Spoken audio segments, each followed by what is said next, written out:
Ladies and gentlemen, the President of the United States, Donald J. Trump, and First Lady Melania Trump, accompanied by the Easter Bunny.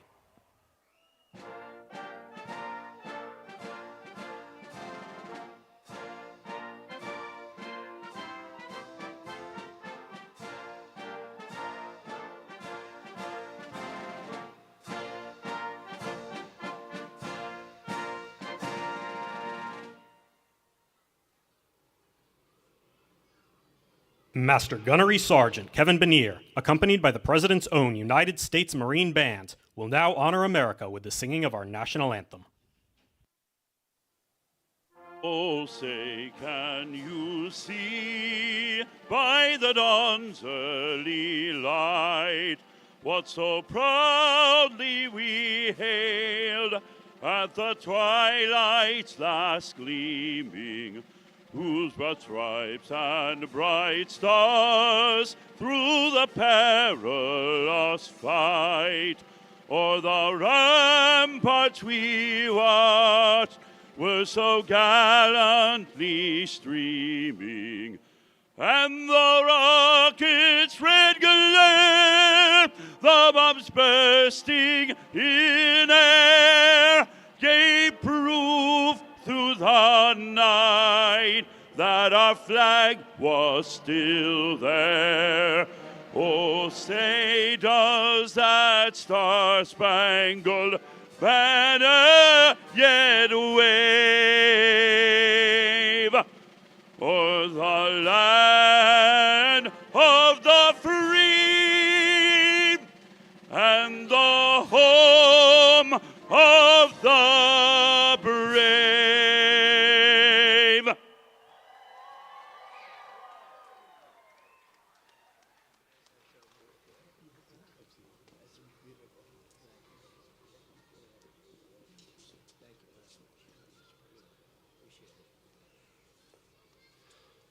Does he have a good voice or what? I think we're going to send him to the Met. We'll get a little commission, make a lot of money, because that man can sing. Thank you very much. It's not the first time we've heard him. So today is a very special day. It's a day where we celebrate Jesus. It's a day where we celebrate religion. And it's an honor to be the President of the United States. Our country is doing so well, like it has never done before. You'll see that very shortly. And things that we've done have not been done before. We've broken every record on the stock market. We've broken every record in our military. And what about the rescue that took place yesterday? What about that? That's something that you rarely see. You know, they were giving me a briefing about that. And they said normally when you're in very hostile territory, and I don't think it gets much more hostile than Iran, they're capable fighters. They're very tough people. And there are others like that. You don't mind when the enemy is weak, but that enemy is strong.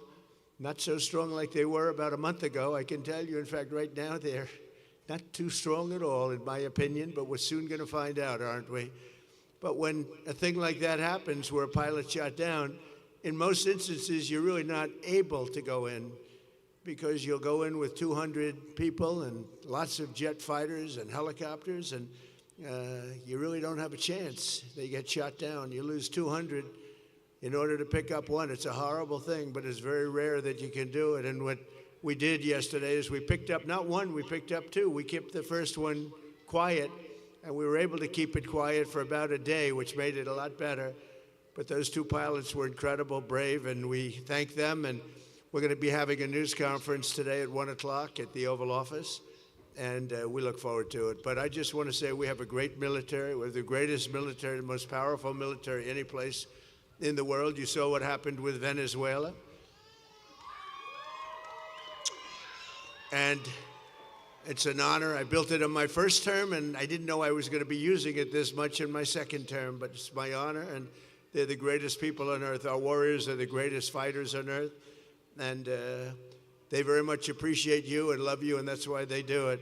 So this is all about today. I must tell you, I came out and I expected we were going to be talking about farmers, and we love our farmers. We were going to talk about so many different products, but you know what they want to talk about? Sir, this is about eggs. Eggs. because we have the egg farmers of the entire country here, and they are unbelievable. And if you remember, when I first got elected, my first news conference with the fake news, a lot of fake news here today, but I had a news conference, and the first question, what are you going to do about eggs, sir? I said, what's wrong with eggs? I just got there. It's my second day in office. I had a news conference, and they were screaming at me, what am I going to do about eggs? And I said, well, it's like, tell me what's wrong with eggs. The price was so high. It was 4 times higher than it was a year before. I said, well, that sounds like a problem. Let me think about it. And Brooke Rollins, our great Secretary of Agriculture, she got involved. We all got involved. They didn't want me, as you know, just last year, it's hard to believe, they didn't want me to order eggs for the Easter egg roll, the Easter egg hunt that we have here every year. They wanted me to use plastic. I said, I'm not using plastic. We'll get it solved. And within a short period of time, eggs came down. They came down 40%, 50%. And by the time we got there, we had so many eggs, we didn't know what to do with them. And today we have more than 40,000 eggs supplied by all of the great egg farmers that are with us. So eggs is a big thing, and it was a big thing to our great First Lady, who's here someplace. Let's see. I think this is our First Lady. What do you think of our First Lady? She's a movie star. I don't know. Do we call her First Lady or a movie star? She has the biggest movie. Can you believe this? And she deserves it. Would you like to say a couple of words to your friends? Happy Easter Monday. I hope you enjoyed this beautiful day. We are celebrating a very special Easter egg roll this year because it's 250th birthday of this beautiful nation. Enjoy it, and I hope you have a wonderful day. Thanks. Thank you, honey. And she worked very hard with her staff and the staff of the White House on really just making it nice. This is the nicest I've ever seen it. So this is my 5th, and I will say that it gets better every time, right? It gets better every time. You notice the fencing is all brand new. I said, we could have bought used fencing and saved a lot of money. They said, this is for Easter, and this is for our egg farmers, and we're going to get new fencing. Everything's new and everything's beautiful, and the White House never looked better, and our country never looked better. So I just want to thank everybody. It's been a special period of time. 1 year ago, a little bit more, our country was dead. We had a dead country. We had an administration that didn't know what the hell they were doing. Today we have the hottest country anywhere in the world. We're respected by everybody, and that's the way we're going to keep it. That's the way we're going to keep it. So again, I want to thank all of the associations and the egg farmers and all of the people that are here. We think we could have 50,000 people coming all day long. It's open, and they expect between 30 and 50,000 people, so that's great. And most importantly, I want to just say Happy Easter and God bless America. We have the greatest country on earth. God bless you all. You are very, very special people. Thank you, everybody. Have a good time.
fuerte.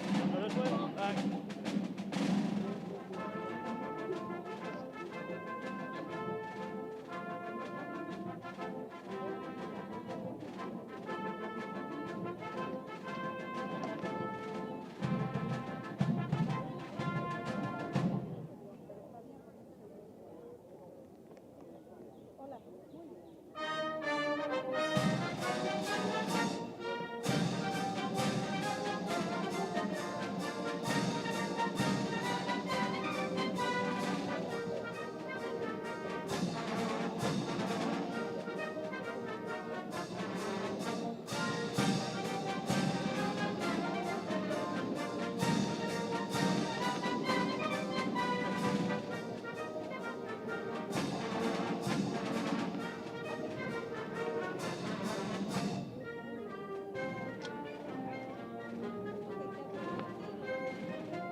Are you committed to committing a war crime in this war with Ukraine, with Iran? What else? Mr. President, you said that Iran had no anti-aircraft equipment. How were they able to drop those? Well, you know what? When you do thousands and thousands of flights and you have one plane shot down and not mortally, the two pilots got out, they got a little bit lucky. And you know what? In war, you need a little bit of luck also. They got a little bit lucky. That's all they got. Ending the war. What's stopping you from ending the war? Well, it could end very quickly, the war, if they do what they have to do. They have to do certain things. They know that. They've been negotiating, I think, in good faith. We've had total regime change. You know, the people there now are much more reasonable than the lunatics that you had in phase 1 and phase 2. They were lunatics. The people that we're negotiating with now on behalf of Iran are much more reasonable. You can call it what you want, but I call it regime change, and I think most people are giving us credit for that. The first regime was taken out, the second regime was taken out. Now the third group of people that we're dealing with is not as radicalized, and we think they're actually much smarter. Why did you use such vulgar language in that true social? Only to make my point. I think you've heard it before. Mr. President, have you spoken to the families of the airmen that were saved? Have you spoken to the families of the airmen that were saved? I'm going to be doing it right now. Mr. President, what do you say to Americans who are not a fan of the war? They're foolish, because the war is about one thing. Iran cannot have a nuclear weapon. Had we not broken the Barack Hussein Obama agreement, you know what I'm talking about, the Iran nuclear deal. This is years ago, my first term. You would have had a total, Israel would have been gone, extinguished. Israel would have been wiped off the face of the earth, and the entire Middle East would have been, at a minimum, in big trouble. But I did it. That was phase 1. We killed Soleimani. Without Soleimani, if they had Soleimani, it would be a whole different thing. Maybe. Would still be winning, but it would have been harder. Because we are obliterating that country. And I hate to do it, but we're obliterating, and they just don't want to say uncle. They don't want to cry, as the expression goes, uncle, but they will. And if they don't, then they'll have no bridges, they'll have no power plants, they'll have no anything. I won't go further, because there are other things that are worse than those two. And we might have, well, the thing, if I had my choice, what would I like to do? Take the oil. Because it's there for the taking. There's not a thing they can do about it. Unfortunately, the American people would like to see us come home. If it were up to me, I'd take the oil, I'd keep the oil, and would make plenty of money. And I'd also take care of the people of Iran, much better than they've been taken care of. It's been a horrible. They've killed 45,000 people as of a month and a half ago. 45,000 protesters. We don't do that. So if I had my choice, I'd keep the oil. But I also want to make the people of our country happy. I think most people wouldn't understand that. I'll give you an example. Venezuela has worked out so incredibly. We have 100 million barrels of oil right now in Houston being refined. It's been great. The relationship with Venezuela, the leaders, has been fantastic. And I think we're going to have a long-term, very good relationship. And it might be beyond long-term. You understand what that is?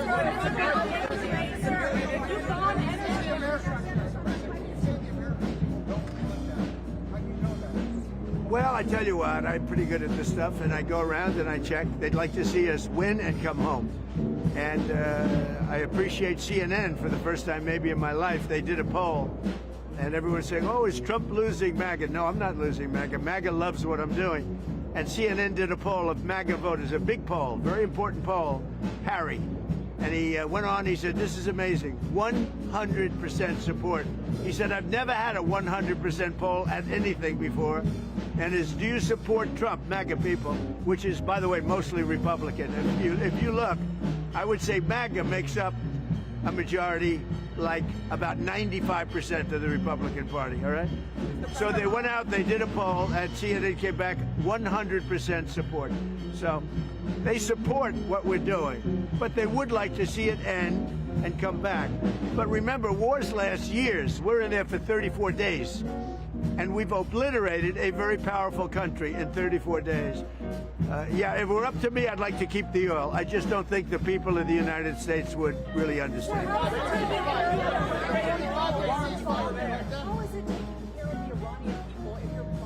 Yeah, who you with? Who you with? it's a radical left group of lunatics that you're with. Let me just tell you, very fair question. The Iranian people, when they don't hear bombs go off, they're upset. They want to hear bombs because they want to be free. And the only reason they're not out protesting, you know that, is because they were informed that if they protest, like the wrestler and his friends, if they protest, they will be shot immediately.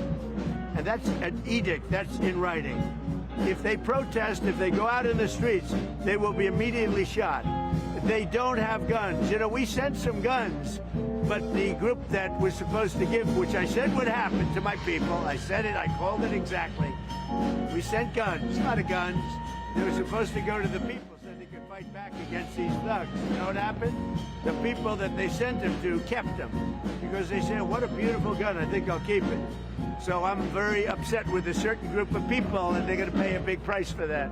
But the Iranian people will fight back as soon as they know they're not going to be shot and as soon as they can get weapons. If they had weapons, not many of them, if they had weapons that would go in the other way, and you know what would happen? Iran would give up in 2 seconds because they wouldn't be able to take it. But in Iran, they have absolutely no weaponry, and they've been told point blank, if you come out to the streets, you will be killed. As of this morning, and we have this on pretty good information, 45,000 protesters have been killed. Pretty bad. Mr. President, you said Iran has been obliterated. Why are we still at war then? It's a big country. They can't fight back. They have no capability. I mean, they have some missiles left. They have some drones left, but essentially they have no capability. They had a lucky shot with an airplane, but we got them back out. The rescue was incredible. And it wasn't of one person. It was of two-person. There are those that say that's never happened before, because usually when you're shot down in strong enemy and deep enemy territory, you can't go after them because you'll end up losing 250 people to get one. So it's a terrible thing. But we had to make a decision. Do we do it or do we not? And we did. And, you know, we have some helicopters with a lot of bullet holes in them right now. Probably you know that. Now, I'm very honored to have rebuilt our military. In my first term, second term, and we are the most respected country anywhere in the world with the greatest military anywhere in the world. Thank you. So we have a news conference. You'll all be there, so you can ask the question in a little while. We have a news conference in a little while. What would you like to ask her? What she wants to say, Madam First Lady, can you tell us your message to children who find themselves in war zones during this Holy Week? Well, all of this is happening for their future, so they will be safe in years to come. Children that are now in a war zone, we're keeping them as safe as we can possibly keep them. But we're fighting for their parents, their grandparents, we're fighting for them, we're fighting for their future. And I will tell you, it was given to me loud and clear, the time the Iranian people are the most unhappy when you hear bombs all over is when those bombs stop. That's the problem. It's when they stop, because that means that, are they coming back? We want to have them back. And, you know, everybody knows it. Everybody sees it. So hopefully it can be over with quickly. Again, there are lots of different alternatives. We have many alternatives. We could leave right now, and it would take them 15 years to rebuild what they have. We could leave right now. But I want to finish it up. Iran, ready, cannot have a nuclear weapon. They are lunatics, and you can't put nuclear weapons in the hands of a lunatic. Thank you very much. We'll see you at 1 o'clock.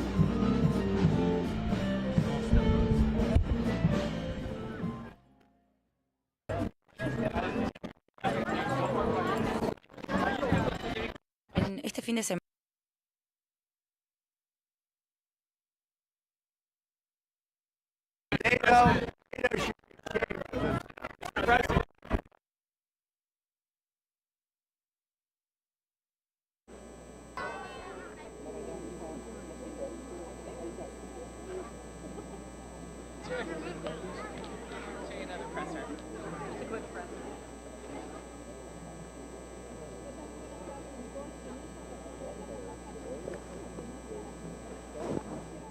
Anybody in the egg industry vote for Kamala?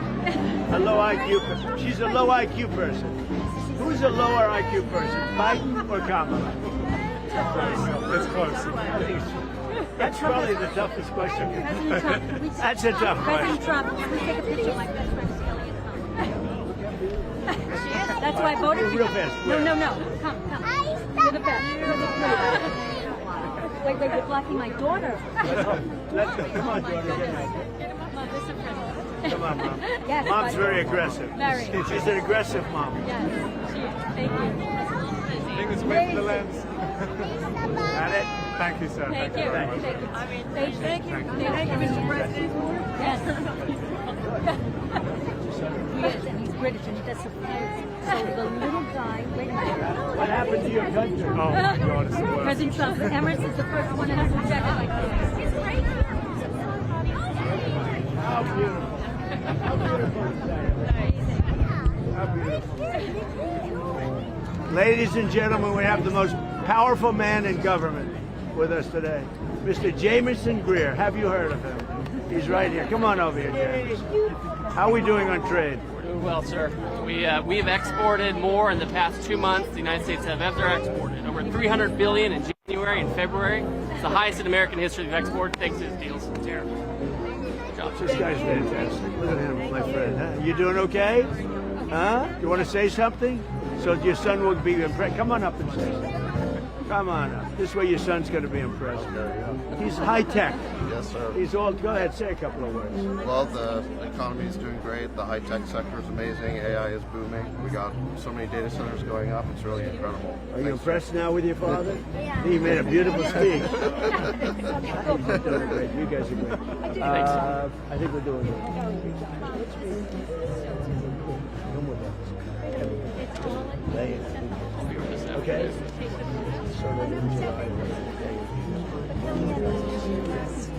Regardless of it. And we're doing well with the electric, everything fine? Yeah, yes. I'll see you. You know that? I think I'm on your schedule for that. Yeah, they're all my kids. Well, come on over here, kids. You have a great day. You'll be better than that. Come on. Oh, look at it. His name's over. So you only have to remember one name.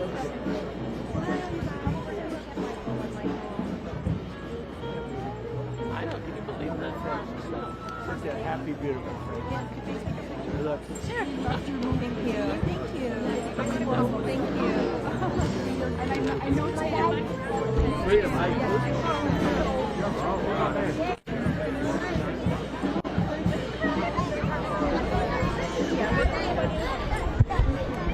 What a nice hat. Where did you get this hat? I want this hat. What a beautiful hat. Look at the tall egg guy back there, huh? That's Jacob. Oh, the tall egg guy, yeah. So we'll go this way.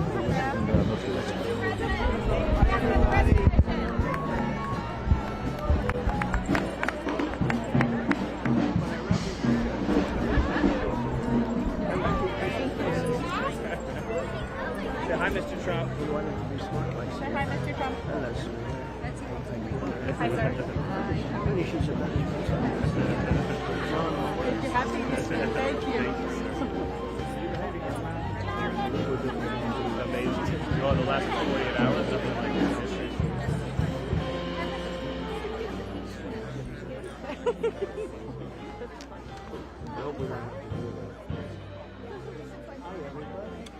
I love that hat. Where did you get it? I'm serious. You got it. Where did you get it? I can't get a hat like that. Look, it's even got. Who's your dad? Well, that's big stuff. Could you also sign this? Okay. Could you also sign this? Where?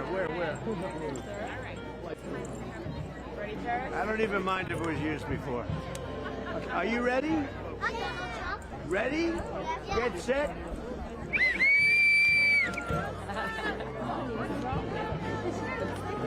Strategy. Everybody watching. You kicked it from that hole. Are you all ready? Ready?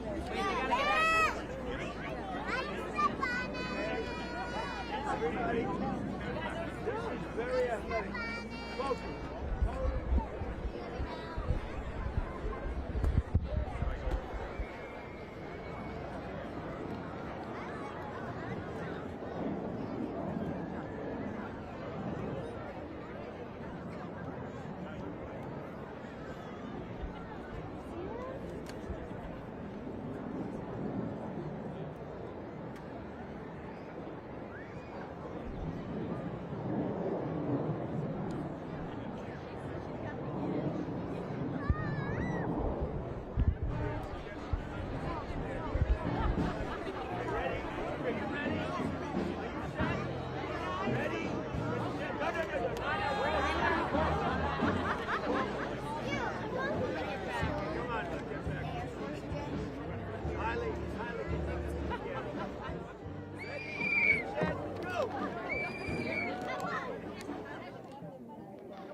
He's like me on the go. Get back. Get back. Get back. No.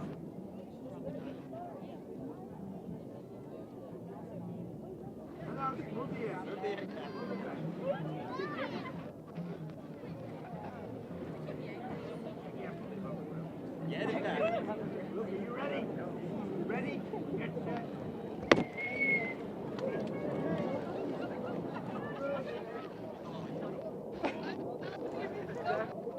One more. He's on hold.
If they like that.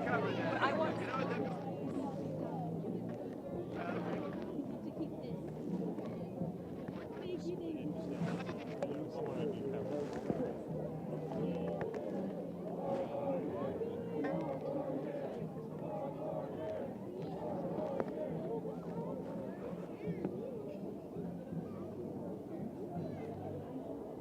We're not here.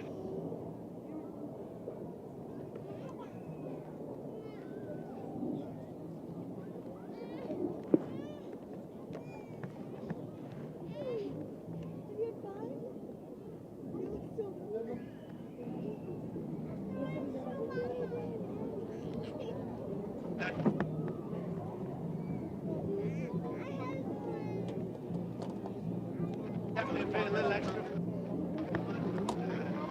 But with that,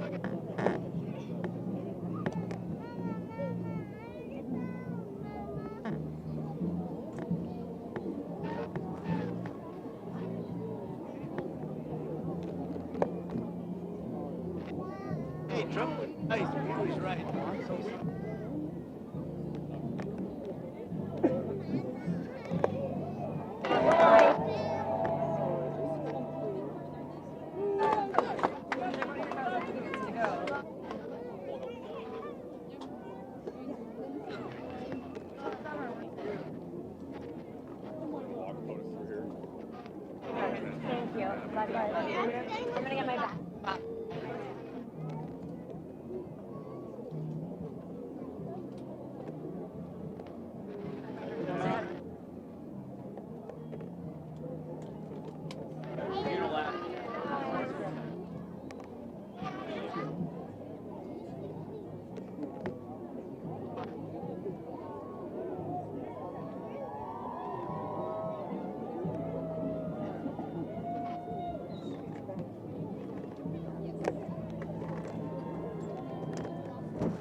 Want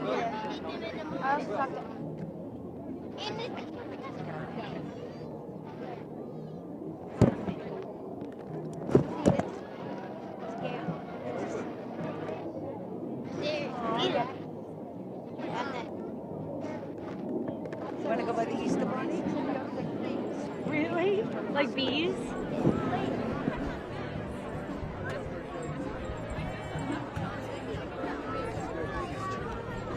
Number one movie in the country.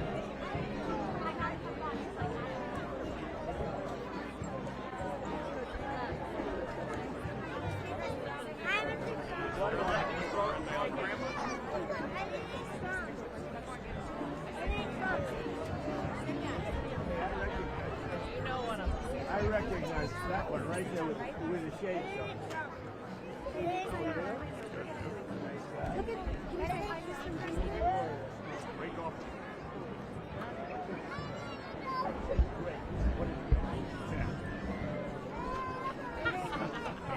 You're going to over.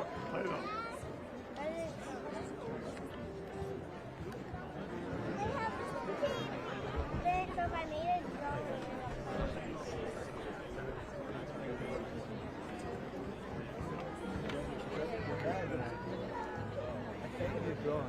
I could sign autographs for you guys. And then tonight you could sell them for $25,000 on eBay. Can you sign mine? Can you sign mine? I'll sign it. Carolina, do you want to give Grandpa your picture? Caroline is the only one that doesn't want my autograph. Very spoiled. She has zero. I would say Carolina has zero interest in my autograph. Oh, that's nice. I think I'm going to sign this. That way I'll say I drew it. Look, I drew it. Look what I did, everybody. Can you sign the back? Ready?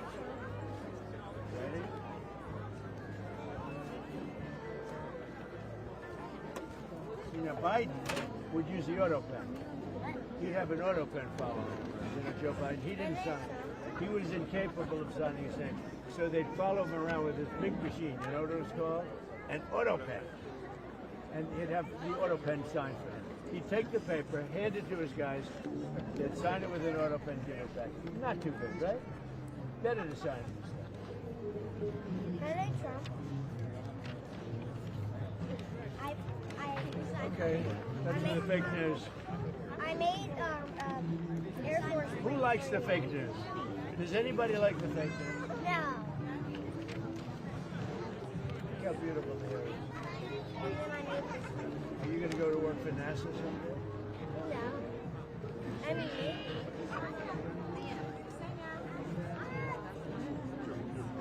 I made it for you. Okay, here's for you.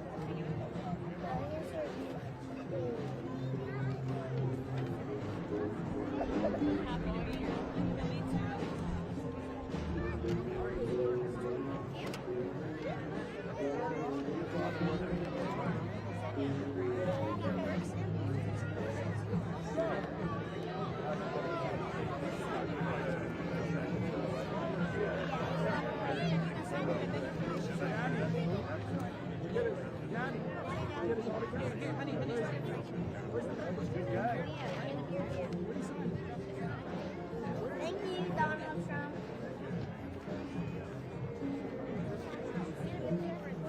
But President Trump, this one was for you.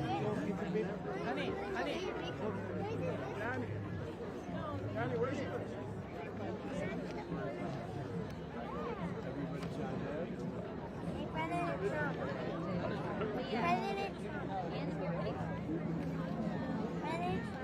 See what I do? Look, I'm signing. They won't let me draw. They keep giving me things. You're disturbing a great audience. Right there. That's not auto pen. I'm going to use one of them. I want to use. Very talented. Want to be an artist? Jackson. I want to be a football player. You have to grow up a little bit. You have a good arm? What position do you want? I want to play linebacker.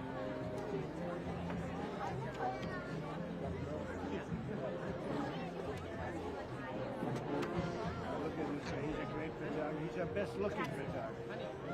I don't know if he's our best photographer, but he's our best looking, which frankly is more important. You got another one behind you. One's here, right behind you. Wow, did you do this photo yourself? That.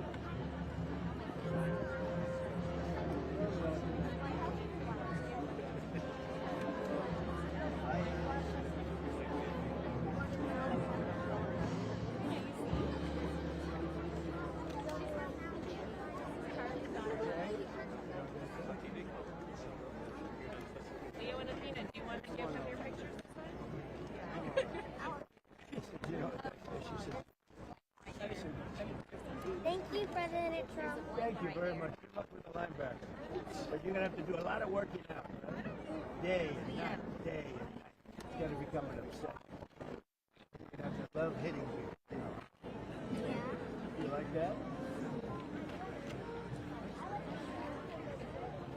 You know, I was sitting looking at the White House. Too long. I got a lot of lights.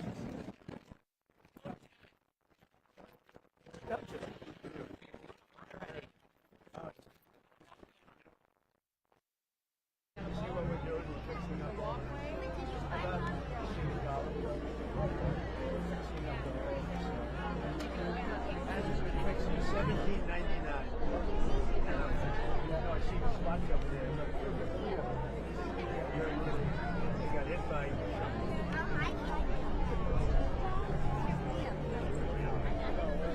Yeah, I'll be in charge of fixing That's that sign. Could I have that? See the middle column? Okay. See the up right above the middle column. The two columns. Now go up the foot area. You see the broken piece of you see it? Go. The White House. No, but you see what I'm saying? That's this thing. It fell out 100 years ago. the Easter will give you more things to do. No, but do you think anyone else would see it? See, I look at that, I say, that's just perfect.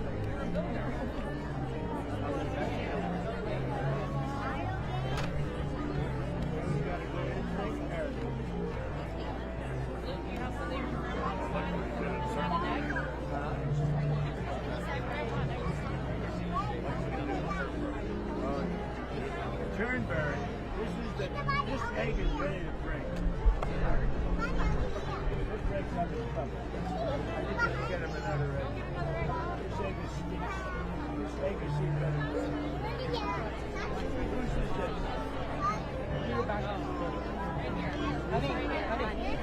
Where's your from? Is that guy here, the handsome guy? Is that your son? I owe you.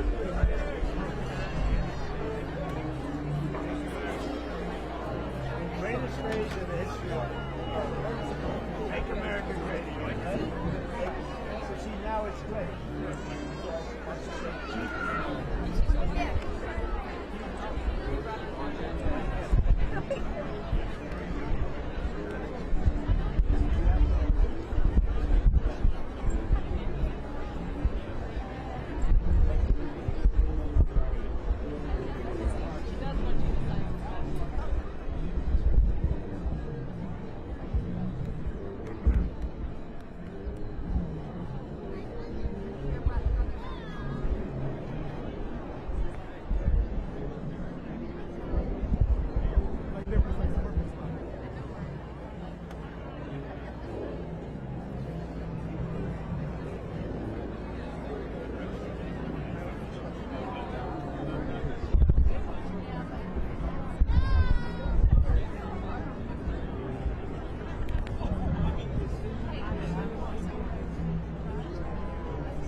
Jay.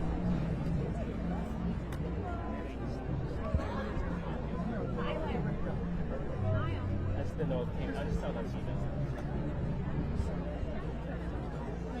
Yeah, of course.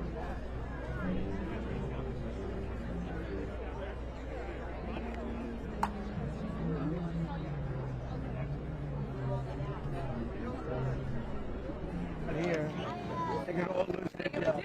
No, they're going to lose their jobs.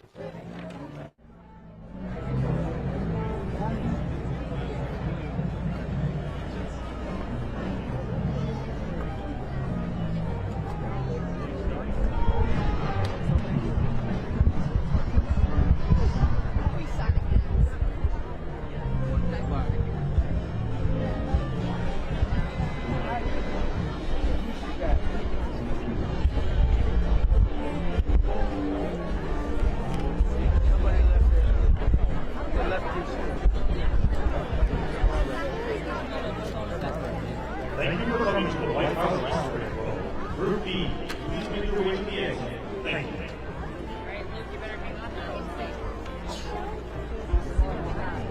What we should do?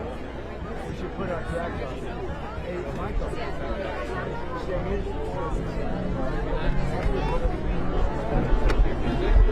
Well, if they don't have it. They got the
auto pen around, please? Does anybody have an auto pen? You know, Biden used to follow him with an auto pen in the car. He died. And he gave everything to the auto pen because he was incapable of signing, let alone running a case. Yeah.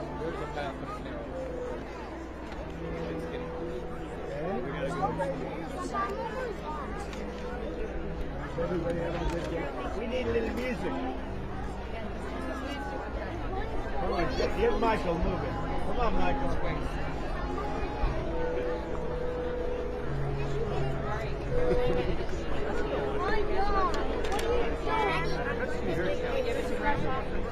Daddy, look.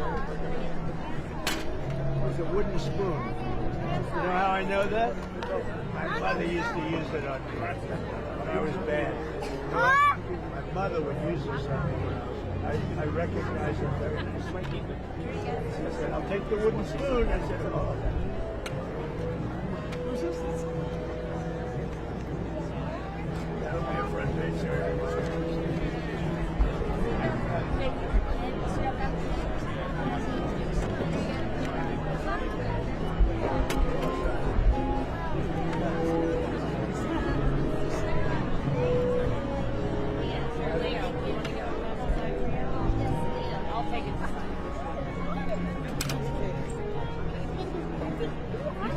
Where's your daughter? This one? You have beautiful hair. You have beautiful hair.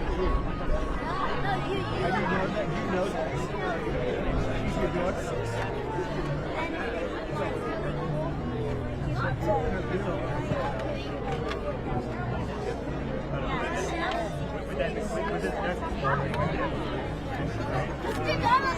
$51. How old are you? I said 51. 51. I thought you were 46. I thought you were 46.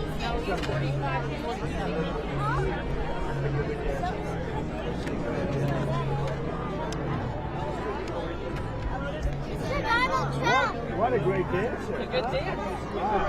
Donald Trump. Give it to Grandpa. Donald Trump. Bye-bye. Donald Trump. I'm going to What you say your wife? Where is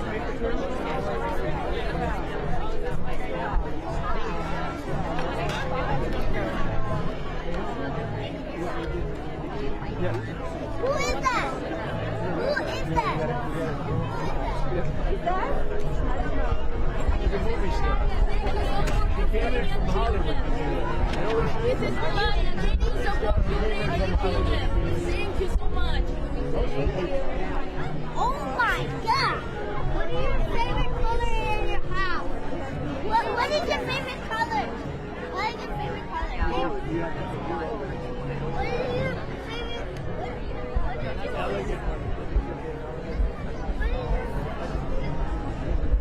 Donald Trump. Donald Trump. Donald Trump. What is your favorite color?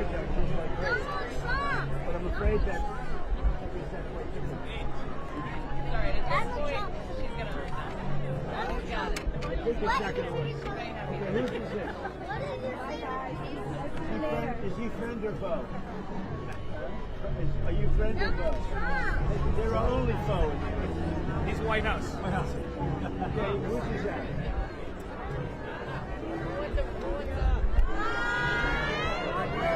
Okay, who wants? Okay, here's the thing that's worth 10,000.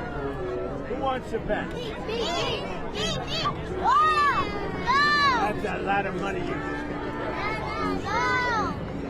No, please.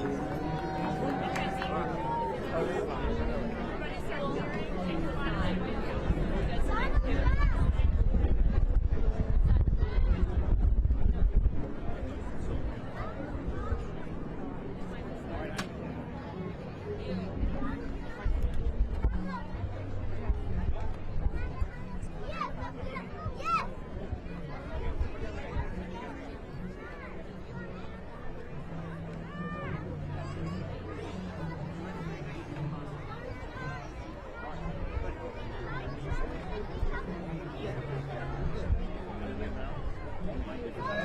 Thank you, everybody.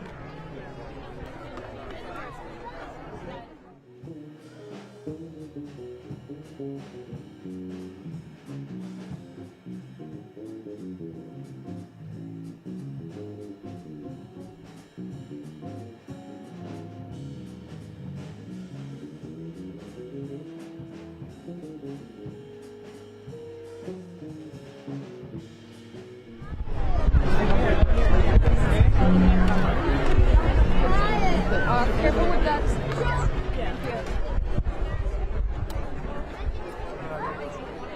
Who's going to be at the press conference? Who's not going to be? Not me. Hey, Tiffany, there you go. Coordinate. Mr. President, how would it not be a war crime to strike Iran's bridges and power plants? Because they killed 45,000 people in the last month. More than that. I think it could be as much as 60. They kill protesters. They're animals. And we have to stop them, and we can't let them have a nuclear weapon. Very simple. They want a nuclear weapon. They've been trying for a long time. I stopped them with the Obama horrible Iran nuclear deal. I stopped them in a lot of different ways. We got rid of Soleimani, the evil genius. He was an evil genius. We got rid of him. And then we stopped them with the B-2 bombers not so long ago. And if we didn't do it, Israel and the Middle East would have been extinguished by now. Why'd you move it? Why'd you move it?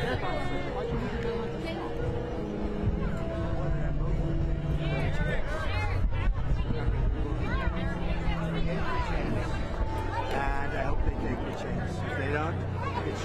Are you on board with the board who you were? So bad. It's such a bad network. It's such a pathetic. Is this your camera? You what? Go ahead.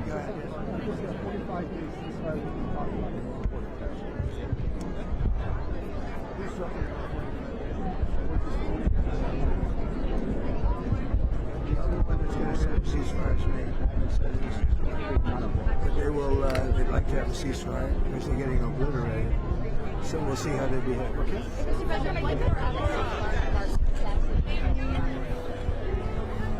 Number one, you have to have a lot of courage to do it because It's amazing that we had nobody even injured. It's amazing. It never happens when pilots go down in war. You're in tough territory, Vietnam, and places like Iran. They're tough. They know how to fight. They're nasty. Very rarely do you go in because you're going to send 200 people in on a mission, and that mission will likely be unsuccessful. You're going to get one person and you're going to lose 200 people. So we did something that was risky and it worked out amazingly well. We have a great military. You feared you were going to lose like the diplomatic. Could happen. If it seems like diplomatic talks are picking up, are you willing to hold off on attacking? Well, I want to say I don't even want to talk about it because I've given them chances and they haven't taken them. So I don't want to really talk about that. Okay? Go. The deadline back again? Highly unlikely. They've had plenty of time. So I said, I'm going to give you 10. But at the end of 10, all hell's going to break out if you don't get there. So Mr. President, do you expect Vice President Vance to continue to be talking to the intermediaries from Pakistan? Well, he is, and we have Steve Witkoff and Jared Kushner, too. They're all unified and they're all talking. Do you expect the Vice President to be involved in an in-person meeting with officials in the coming days? Could be. Could happen. What else do you want to hear from Rob? Wall Street, do you have a message for the Hispanics? I love Hispanics. Happy Easter. We love you. Mr. President. Another advice you have for you or about this bond? Be good. Be faithful. Love your wife. Are you still happily married? Is this you? Is this for you? Well, we got to know about to be father right there too, but President Trump. Yeah, he's one of my all-time favorites. You got to be kidding. You're about to be a father. You've come a long way. He's always been fair, and he's always been fair. He went a little astray. No, not him. His girlfriend went a little astray, but these are minor details. This is really funny. I will say on the other side of that coin, we got a fatherless problem in the United States. So many kids are growing up without a father figure. You combine that without the Heavenly Father being in a lot of their homes, that 1-2 punch has crushed a lot of these American families. Well, the second thing has a lot to do with the first. And we want to bring religion back into bring in religion, and we have. You know, if you see what's going on, Brian, there's a real resurgence in religion, and we like that. You okay? I'm very good to see you. Happy Easter. Real quickly, and thanks for your friendship, by the way. I appreciate that. You're going to talk about this. I didn't drop you. Thank you. I never stop supporting you. Ever. You're going to talk about it today at 1 o'clock. But how great was that rescue mission? Some people say they've never seen it before. There's a theory that it's never happened because it's 2 pilots. It was 2. And remember, the first day we went into an open desert, and that helicopter has so many bullets. You would have respected helicopters, and you would have said no way it could stay. Right. And it's loaded up with bullets. That's why we had to go a different way with the other one. The other was tougher because it was, longer. The timing in the mountainous terrain. He was amazing because he was able to get to a place to climb when you're injured, to be able to climb that high. But it's really incredible. But they're both doing good. They say it has never really been done before for 2. It's been done on occasion for 1 or 2. When a plane goes down into truly hostile territory, you would rate that top of the line hostile. You would say can't be much tougher. Tough people, tough fighters. And that was central right there. That was central. That was Iran plus. And when planes go down in territories, whether it's Vietnam or Iran, you sort of equate the level of fighting ability, I would say. You rarely go in because you have to, we had 200 people go in there. And because of the location, because of where you are, you're surrounded by guns all over the place, guns, missiles, and everything. You could lose 200 people for the sake of getting one. So as much as we want to get our wounded and get our people out of there, we want to do it badly, but it just doesn't happen that much. And I said, let's go, let's do it. Very risky because we could have lost 100 to 200 people in order to get one. It went the other way. And it went the other way. Mr. President. They want to. I've heard that they want to. She should star in it. Who do you want to play yourself, Didn't she be better starring? Mr. President, who do you want to play yourself? I picked the best looking guy around. What about yourself? If he can't act, what about yourself? that's okay. I want the best looking guy. I don't care if he can act. Mr. President, Come say hi to the volunteers. you were able to authorize the search and rescue operation, the fact that it was so dangerous, the fact that it was successful, what message does that send to Iran as this deadline comes to a deal about the lethality of our military Well, I think they've seen it for the last 40 days. There is no military. Look at what we did with Venezuela and how well that's worked out. We're taking in hundreds of millions of barrels of oil. It's been an amazing relationship. We get along. It's the best thing that ever happened to Venezuela. They're back on track. They're doing more business, even though we're essentially a partnership on the oil. They're doing more business now in Venezuela than they've ever done before. Money's coming in like it's never come in before. It's amazing. And frankly, we could do the same here. Because if I had my wish, I would just like to take the oil. But I don't know that the American public wants that. They want us to go in, do what we have to do, and get out. You know what, we went in for a very simple reason, and not regime change, but we got regime change. This is a whole different regime. This is a different group of people. They're more moderate, they're smarter, much smarter. And, you know, we blew up one regime, we blew up another regime, and now we're dealing with a third, and it is more moderate, it's better. But we didn't do it for that. It seems to be a byproduct. We did it for a simple reason. You know what that is? No nuclear weapon. And they will never have a nuclear weapon. Now, on top of that, we've decimated their military. We've knocked out their Navy is gone, their Air Force is gone, most of their missiles are gone, most of their drones are gone. We have done a hell of a job. And their leadership is gone. Their radar is gone, their anti-aircraft is gone, and they'll get a lucky shot off. And, you know, if you shoot enough shots into the air, you're going to hit something. And that's what happened. But our military is great. We built a military that's great. I rebuilt the military in my first term, and I'm using it in my second term. Sir, do you have a message for the crew of Artemis II as they get ready to do a lunar flyover? I think they're fantastic. You know, Jared, and not Jared, this is my other Jared. I have two Jareds in my life, right? Jared's done a fantastic job at NASA, and he's been amazing. And everybody told me he was going to be good. I didn't know he'd be that good. And he's got that thing hopping. He's got NASA hopping, and you know, he was an astronaut. He's done this. Very successful guy, and he's doing a great job. Does it add to the meaning that this is happening in the 250th year of American independence? Well, it's happening then, and it's also happening at a time where we're in a very, very powerful, you could call it a military operation. People like me to call it that because they don't like me using the word war. Because they say, he said war. But let's call it a military operation. But no, Jared's doing a great job. NASA's amazing, actually amazing, and that's some ship. And so risky. Personally, I wouldn't want to do it. Okay, we all have courage. I would prefer not to. Hey, President Trump, did you ever think you'd see the Trump derangement syndrome so bad that you got people on Twitter? Looks like they're even rooting for Iran. Yeah, they're sick people. They're sick people, and they're weak people. You know, people that are rooting for they're weak, ineffective people. They lost. But you put them up in front, put them right in front of me, right here, and they wouldn't open their mouth. They wouldn't open their mouth. They're very weak, ineffective people. Start building it. Who's doing a legal challenge? It's a group of veterans, sir. Group of veterans? Because it obstructs the viewshed between Arlington National Cemetery and... You got to be kidding. This was approved 100 years ago. Do you know that? Never got built. It was stopped by a thing called the Civil War. That circle has sat there vacant for hundreds, like 150 years or something. And they tried to do it again in around 1901, but it never happened. Now, I think we're doing very well. I think it's going very good. And veterans are the ones that should like it. It's called a triumphal arc. It's in honor of the veterans. Mr. President, you got the Masters this week. Yes, I will. Mr. President, what would you say to the people who might be concerned that bombing civilian power plants could be a war crime? I'm not worried about it. I'm not worried about it. You know it's a war crime? Having a nuclear weapon. Allowing a sick country with demented leadership have a nuclear weapon. That's a war crime.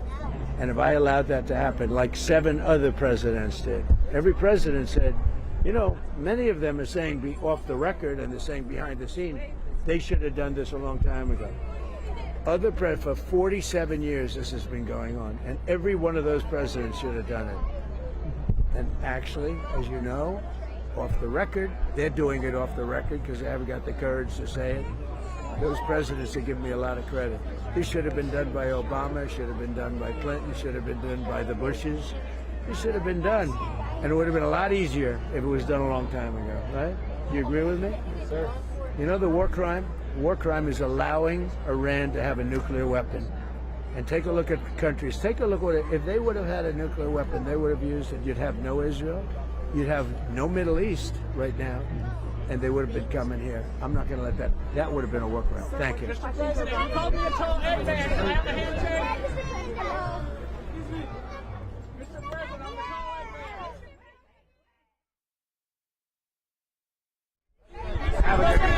man. We'll see you at the news conference. Thank you.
I have a challenge point.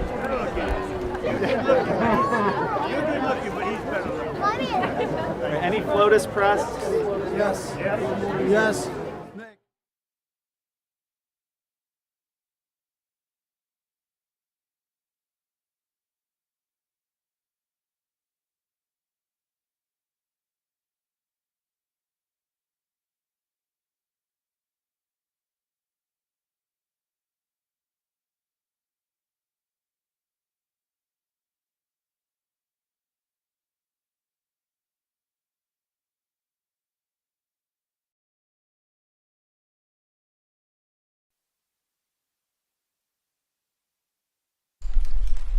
Well, thank you very much. This was a meeting set up very proudly by us, having to do with voter integrity and mail-in ballots and stopping the massive cheating that's gone on. And so we're going to be signing an executive order. It's, I believe it's foolproof, and maybe it'll be tested, maybe it won't. I think it's very obvious what's said.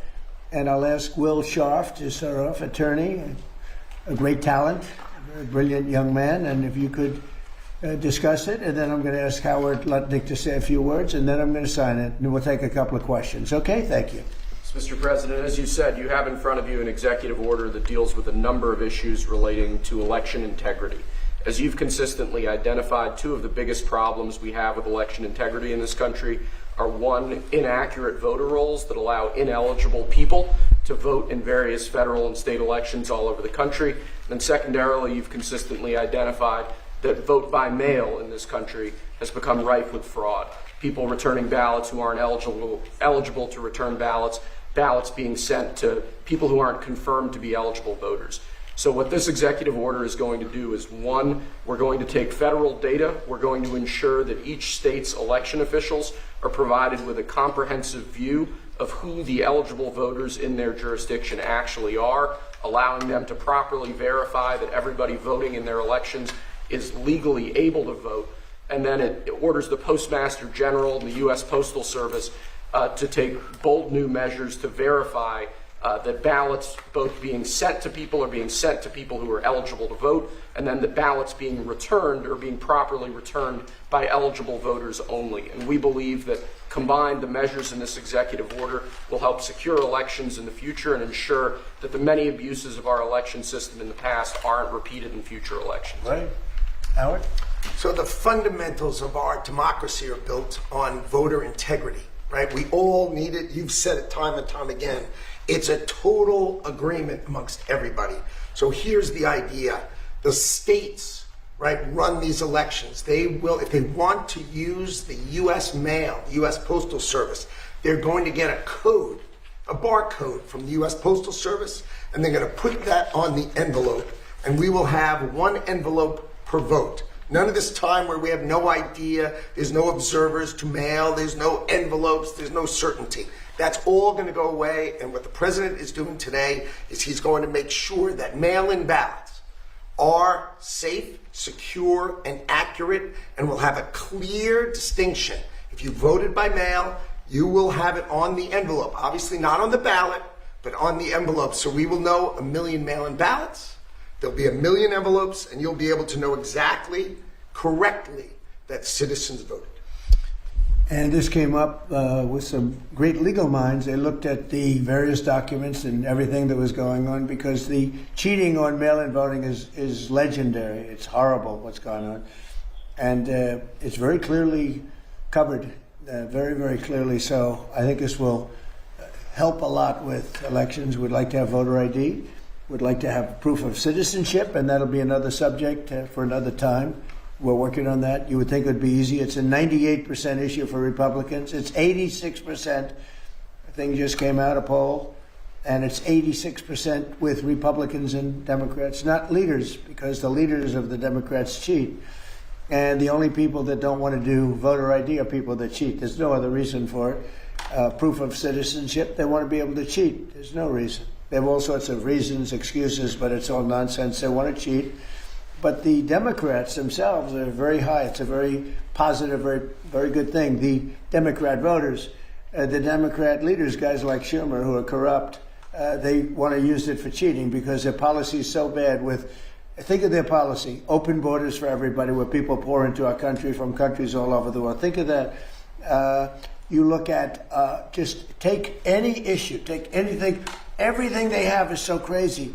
But the fact that they don't want to sign voter ID is another issue. It's a big issue. The fact that they don't have proof of citizenship, that they want transgender for everybody, that they want men in women's sports. So the only way, they assume, the only way they can win is to cheat. When you have men in women's sports, it's fine, it's wonderful. By the way, I worked very hard with the Olympic Committee and got that terminated for the Olympics. Very nice. Now, girls won't have to get beat up in the boxing ring like they did last time. If you saw those fights, two people that transitioned beat the hell out of everyone, out of other people, women. It was not a pretty sight to watch. So I worked very hard with the Olympic Committee, and we were able to get that out. So the Olympics will not have men in women's sports. But these are the things that they vote on, and that's why we're having a problem with them. They don't want ICE because they don't want people to be taken out of our country that are murderers, that are drug dealers, and that are people from mental institutions, the criminally insane. These are not nice people.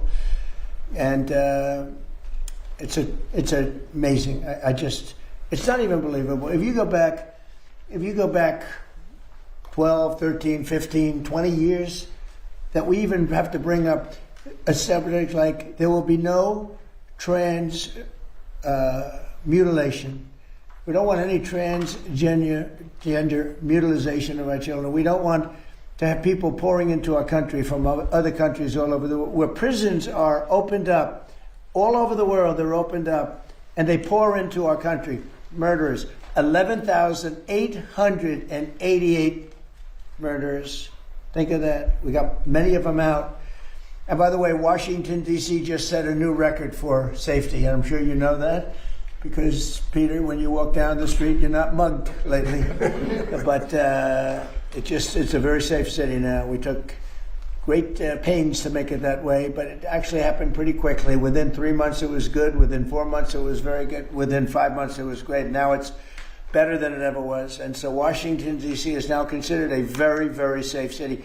We removed almost 4,000 people, just so you understand. You know, an interesting stat is that 2% of the people create more than 90% of the crime. And the good thing about that is when you get rid of 2%, it's not that many, you don't have a lot of crime.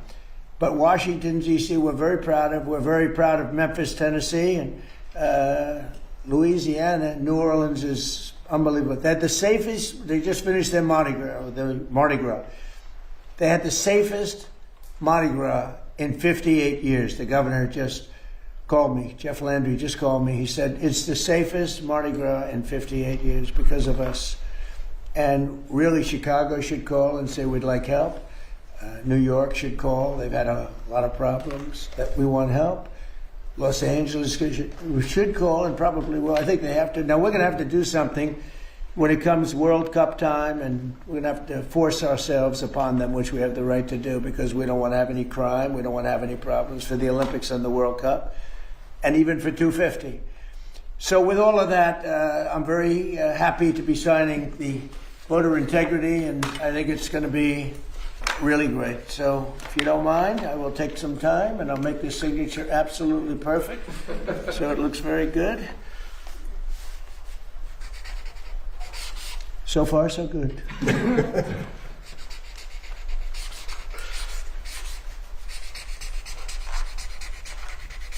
Okay, so that's a big deal.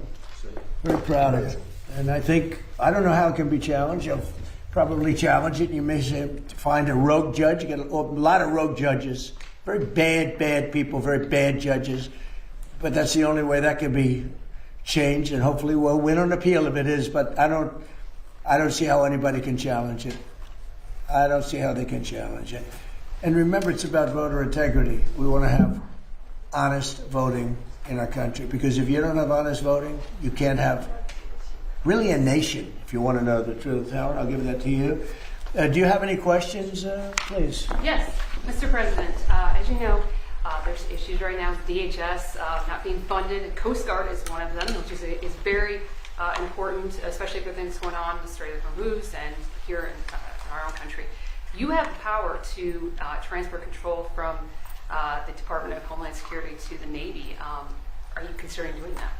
No, I have a lot of powers to do things, and we use the powers where appropriate.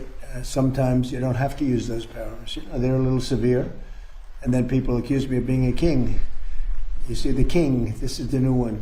They've been trying for a long time, including 4 years where I was out of office watching how badly this country was run. But they've been trying for a long time. You know what they really are doing is they want to have people coming into our country. They want to have open borders. They want to have criminals coming into our country. They want to have people unchecked, unvetted, coming into our country that you can look at them and say, this is not good. And that's what happened. They allowed 25 million people into our country. Many of those people were criminals. Many of them were drug dealers and murderers and people that were let out of mental institutions, prison populations. In some countries, the Congo, almost its entire prison population was allowed to come into the United States of America, the Congo.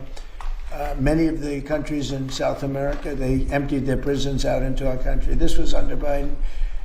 And nobody can tell me that's a good thing. And yet, they haven't changed their ways, because if they ever took power, they would open up the borders and they would let people pour in and destroy our country. So I have many powers, but I don't have to use them. I mean, only in severe cases. Yeah. Mr. President, thank you. If you were able to sign the executive order to pay the TSA agents, why not do the same for FEMA and other agencies within the Department of Homeland Security? Well, FEMA is different, because FEMA, I really believe that it's fine, but I think it's very inefficient. I think, we have smart governors, and one way to tell whether or not they're smart is how well they do. FEMA is a very expensive way of trying to put out a problem, but what I'd rather do is let the states do it and help them financially, but let the states do it. In other words, you'll have a hurricane in Florida, and people will come from Alaska. They haven't been to Florida. By the time they get used to it, problem can be solved. So I've never been a big fan of FEMA. I like to keep it local. I like to see governors and neighboring states help each other, as opposed to FEMA. FEMA is very expensive, and it really doesn't get the job done. North Carolina, they did a terrible job until I became elected a second time, and I went and we had that tremendous water flow. There was a water hurricane, the likes of which nobody has seen.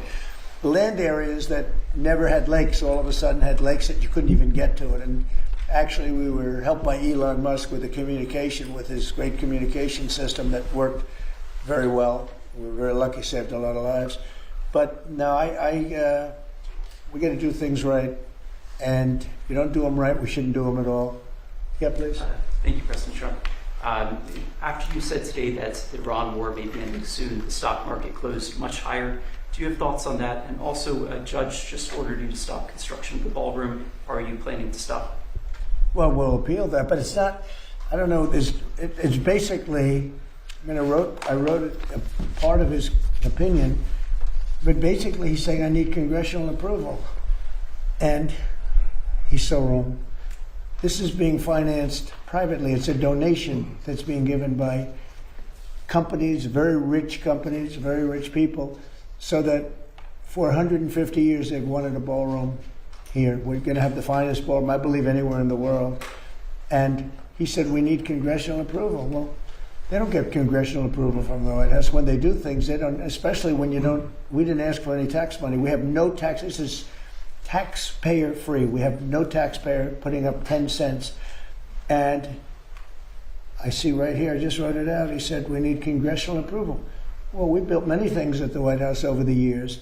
They don't get congressional approval when they build in the White House. It's totally separate. And especially when it's a donation. I mean, the ballroom is a donation. It's gotten great reviews. People love it. And presidents for 150 years have wanted this ballroom to be built, because when we have President Xi or other presidents or prime ministers coming, we don't have a big room. We have the East Room, which is very small. And he said we need congressional approval. He also said, but this is positive for us, I'm allowed, that meaning we are allowed to continue building as necessary to, let's see, what is that? To cover the safety and security of the White House and its grounds. So it says here very carefully, the safety and security have to be protected of the White House grounds. Well, that's what we're doing, because everything's bulletproof glass, et cetera, including the ballroom. And then it goes construction and all of the things necessary. It says personal safety of the president and his staff are a part of that. So it talks about that we're allowed to continue building. In other words, he put an order on, and even that he gave 14 days. We don't need it, because that's what we're doing. He's allowed to continue building as necessary. And when it talks about the safety and security of the White House and its grounds. So just so you know, I wrote some of the thing down. We have a drone-proof roof, and it talks about the president and his staff. Well, we don't have a lot of bulletproof glass. The White House was built a long time ago. This has the highest level of, in fact, they call this the glass,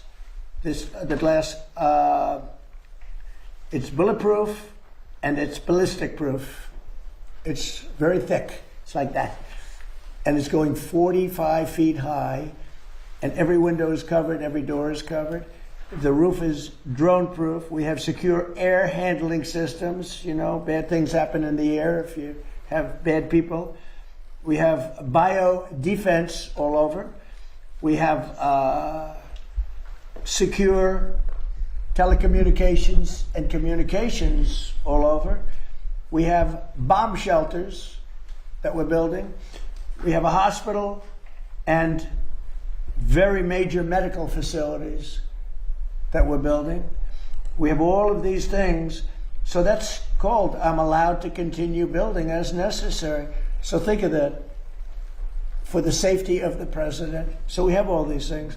So on that, we're okay. Where he's totally wrong, and he made, a statement that's fine, but I'll give you an example.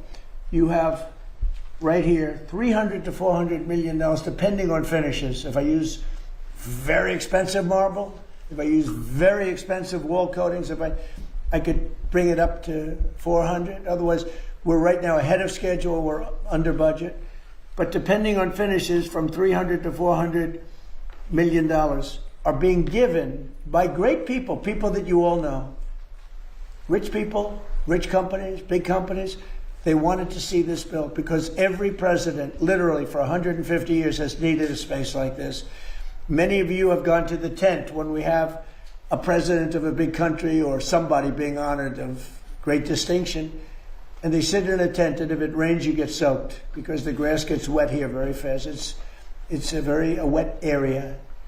They used to call it a wetland, but I guess they don't do that for the White House, but it's essentially a wetland. And when it rains, you're in trouble. The water can go up to 3 to 4 inches over their shoes. It's not a good feeling for who was Prince Charles, who will be here next couple of weeks, is King Charles, who's a great guy. We don't want him to sit in a pool of water. And they've been wanting this for 150 years, and we're building it, and it's covered perfectly. What's not covered perfectly is the fact that the judge said we need congressional approval.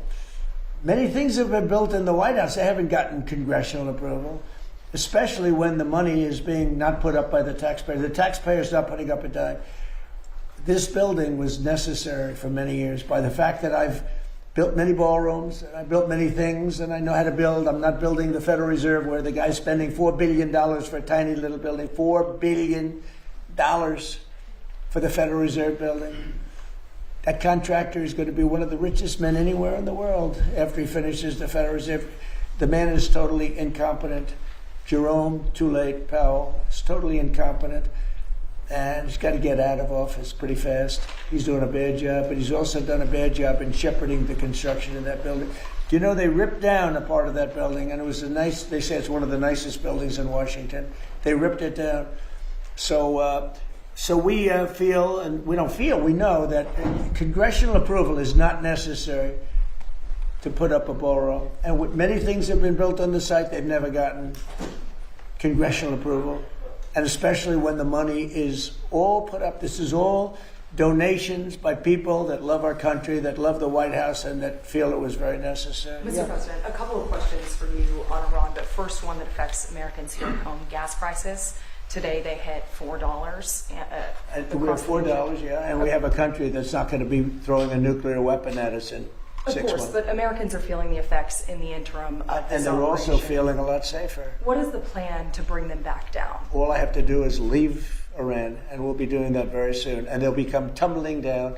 And stock prices were up today almost to a record because they know two things. Number one, we have a safe country. We had to take a little detour because we had a madman named Khomeini who sadly is no longer with us. And we had regime change already. We've knocked out one regime, then we knocked out the second regime. Now we have a group of people that are very different. They're much more reasonable, I think much less radicalized. We have had regime change. We're dealing with people that are much more rational, and it's amazing what we've done. We had to make a little detour. So when the stock market broke all records just a few weeks ago, when it hit 50,000 on the Dow, 7,000 on the S&P, I said to the American people, it's time that we have to make a little detour because we have a madman that wants a nuclear weapon, and if we didn't knock him out with a B-2 bomber, we would have a nuclear weapon right now. It would have been used before today. And you may not be standing there asking that question, okay? So I think we have a country that understands that. I see CNN did a poll and they talked about voters or MAGA voters, and my poll came out at 100%. Nobody covers that poll. They had another poll where it's at 92% approval. I think that the people understand it. We'll be leaving very soon, and if France or some other country wants to get oil or gas, they'll go up through the Strait and Hormuz Strait. They'll go right up there and they'll be able to fend for themselves. I think it'll be very safe, actually, but we have nothing to do with that. What happens with the Strait, we're not going to have anything to do with, because these countries, China will go up and they'll fuel up their beautiful ships and they'll leave and they'll take care of themselves. There's no reason for us to do it. We hit them hard. We got rid of a lot of the radicalized lunatics along the Strait. But if they want something, but I would say that within 2 weeks, maybe 3, we're hitting them very hard. Last night we knocked out tremendous amounts of missile-making facilities. As you probably read or wrote, will be gone. We knocked out. Weeks, excuse me. Pardon me for interrupting. The U.S. will be gone or done with the war? I think with 2 or 3 weeks. Not 3 weeks. If it is, we'll leave because there's no reason for us to do this. Look, problem with the Strait, a guy can take a mine, drop it in the water, and say, "Oh, it's unsafe." It's not like you're taking out an army or you're taking out a country, or They can drop it. Or you can take a machine gun from the shore and shoot a few bullets at a ship. Or maybe an over-the-shoulder missile, small missiles. That's not for us. That'll be for France. That'll be for whoever's using the strait. But I think when we leave, probably that's all cleared up. Today I heard tremendous numbers of ships were sailing through.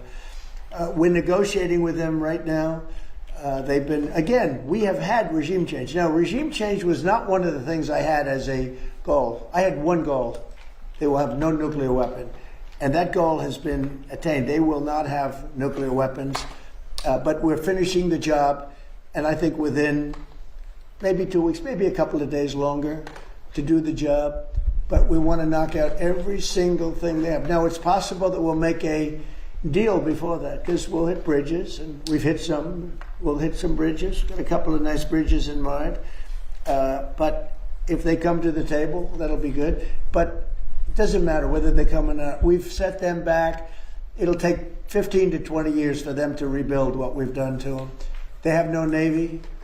They have no military. They have no Air Force. They have no telecommunications. They have no anti-aircraft systems.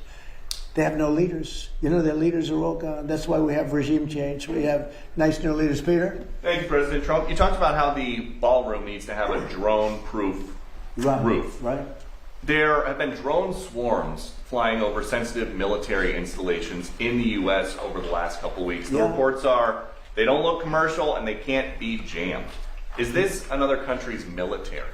I don't think so. We have a great system of. Do you notice that over the last 4 or 5 days you haven't seen very many drone hits, right? We have some unbelievable anti-drone weaponry that's incredible.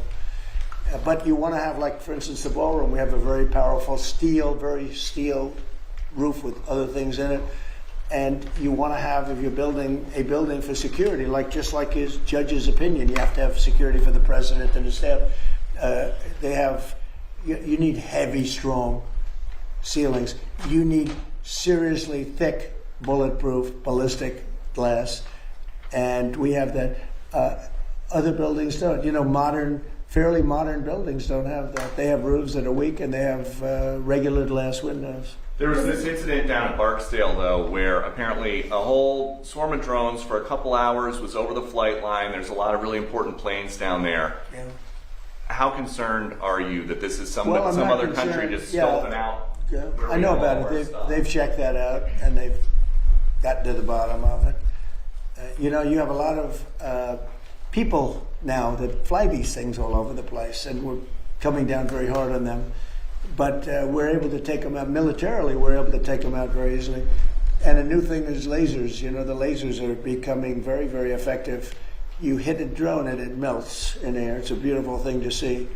If it's coming at you, having a laser is a very nice thing.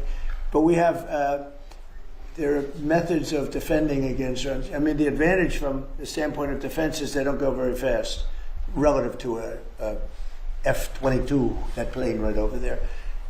They go very slow. They can be also shot out of the air by, you know, high quality aircraft, which we have more than anybody ever had. And there was a viral video this week. I don't know if you saw it, of Army helicopters hovering near Kid Rock's house in Nashville. Did you see that video? I didn't see it, no, but I'm sure they had a good time. So the Army just said the crews of these helicopters have been suspended. What do you think of that? Well, it depends. Well, they probably shouldn't have been doing it. Yes, you're not supposed to be playing games, right? But I'd take a look at it. They like Kid Rock. I like Kid Rock. Maybe they were trying to defend him. I don't know. Does Iran have to make a deal? Does Iran have to make a deal for the U.S. to end its operation in Iran? And have you spoken? No. And have you spoken directly? Iran doesn't have to make a deal. No. Yeah, I've spoken to a lot of people. It's a new regime. They are much more accessible. They are right. You know, they said, we have a present for you, Mr. President, out of respect. And they said, wait a minute, you want me to answer the question? You're a fresh person. You know, we've had a lot of problems with you, haven't we? No, they don't. You ask me a question. No, they don't have to make a deal with me. When we feel that they are, for a long period of time, put into the Stone Ages, and they won't be able to come up with a nuclear weapon, then we'll leave. Whether we have a deal or not, it's irrelevant. Now, it's possible that we'll have a deal because they want to make a deal. They want to make a deal more than I want to make a deal. But in a fairly short period of time, we'll be finished. They will not be able to do a nuclear weapon for years. And when they are ready, maybe in a long time from now, able to do a nuclear weapon, you'll have a president that will be like me in that he will go there and he'll knock the hell out of them again, because they cannot have a nuclear weapon. They are very radicalized people. They're very sick leaderships. And I will say, though, that the leadership we're dealing with now, with the new regime, because we have a new regime, and the new regime is much better than the past. Yeah. Mr. President, the Iranian government threatened a bunch of U.S. companies today in the region, including Google, Apple. With what? What did they threaten them with? PB guns? Or? Well, that's a They don't good have much question. left to threaten. My question for you is: is the U.S. talking what to did those they? companies? You made a say. What did they threaten them with? I don't know. Tell me, how did they threaten them? Well, all I know is that they threatened them, sir. What does that mean? Fair enough. They said something nasty. Is the government in touch with these companies? Are you helping to backstop them? You don't even know what the threat was. What was the threat? I haven't heard it. What was the threat? I'll get back Did to they it. say they're going to blow them up? They're going to hit them. They're not. You know what they're not going to do? They're not going to hit them with a nuclear weapon. Is it something you're concerned about, sir? No. Iran's IRGC issues a warning that they will target 18 U.S. technology companies if the U.S. continues targeted assassinations of Iranian leaders beginning on April 1st. Those companies included NVIDIA, Apple, Microsoft. Most of those people are dead already. Yeah, Peter? I got one. Your son Eric posted a photo of what will be the Trump Presidential Library. Yeah. It's a huge skyscraper. Is that all a library? What else is going in there? Well, it's a library. It's a museum, a library. It's a presidential. But I wouldn't start it till I'm out of office. I don't believe in building libraries or museums. It's really like the Barack Hussein Obama one in Chicago. In not a good location, and it's a very unattractive building that's seriously late and seriously over budget. I think you're going to see a great one here, and it'll go up on time, on budget. Best location in Miami. They say it's the best block in Miami, and the state worked with us. Will people live in the floors? No, it's going to be most likely a hotel. You know, this concept could be office, but it's most likely going to be a hotel with a beautiful building underneath and a 747 Air Force One in the lobby, which is going to be a trick. And the Supreme Court tomorrow is going to hear arguments about your executive order trying to get rid of birthright citizenship. And I'm going.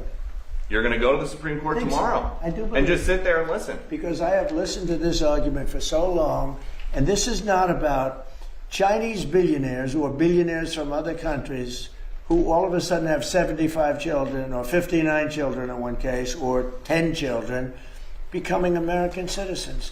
This was about slaves.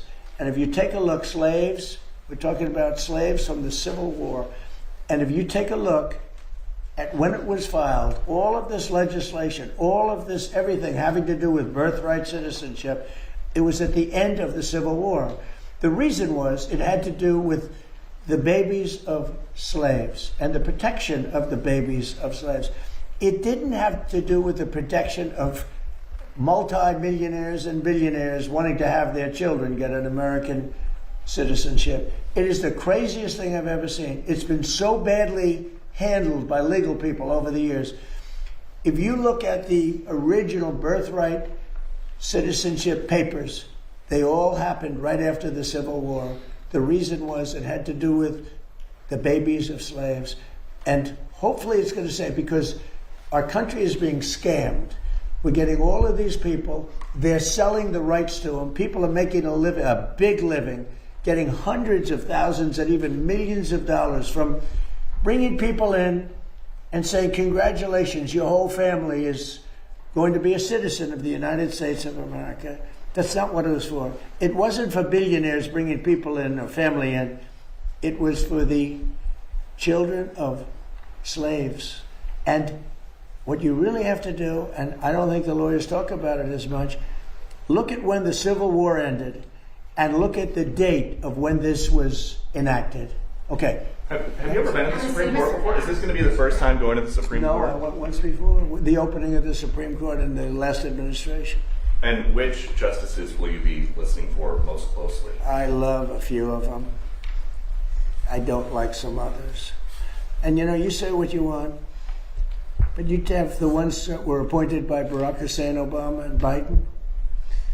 I don't care how good your case is. You can have the greatest case ever. They're going to rule against you. They always do. And it's not supposed to be that way. Now, the Republicans tend to be very different. They want to show how honorable they are. So a man can appoint them and they can rule against him. It's so proud of it. We're so proud we ruled against Trump. We're so proud. We're above it.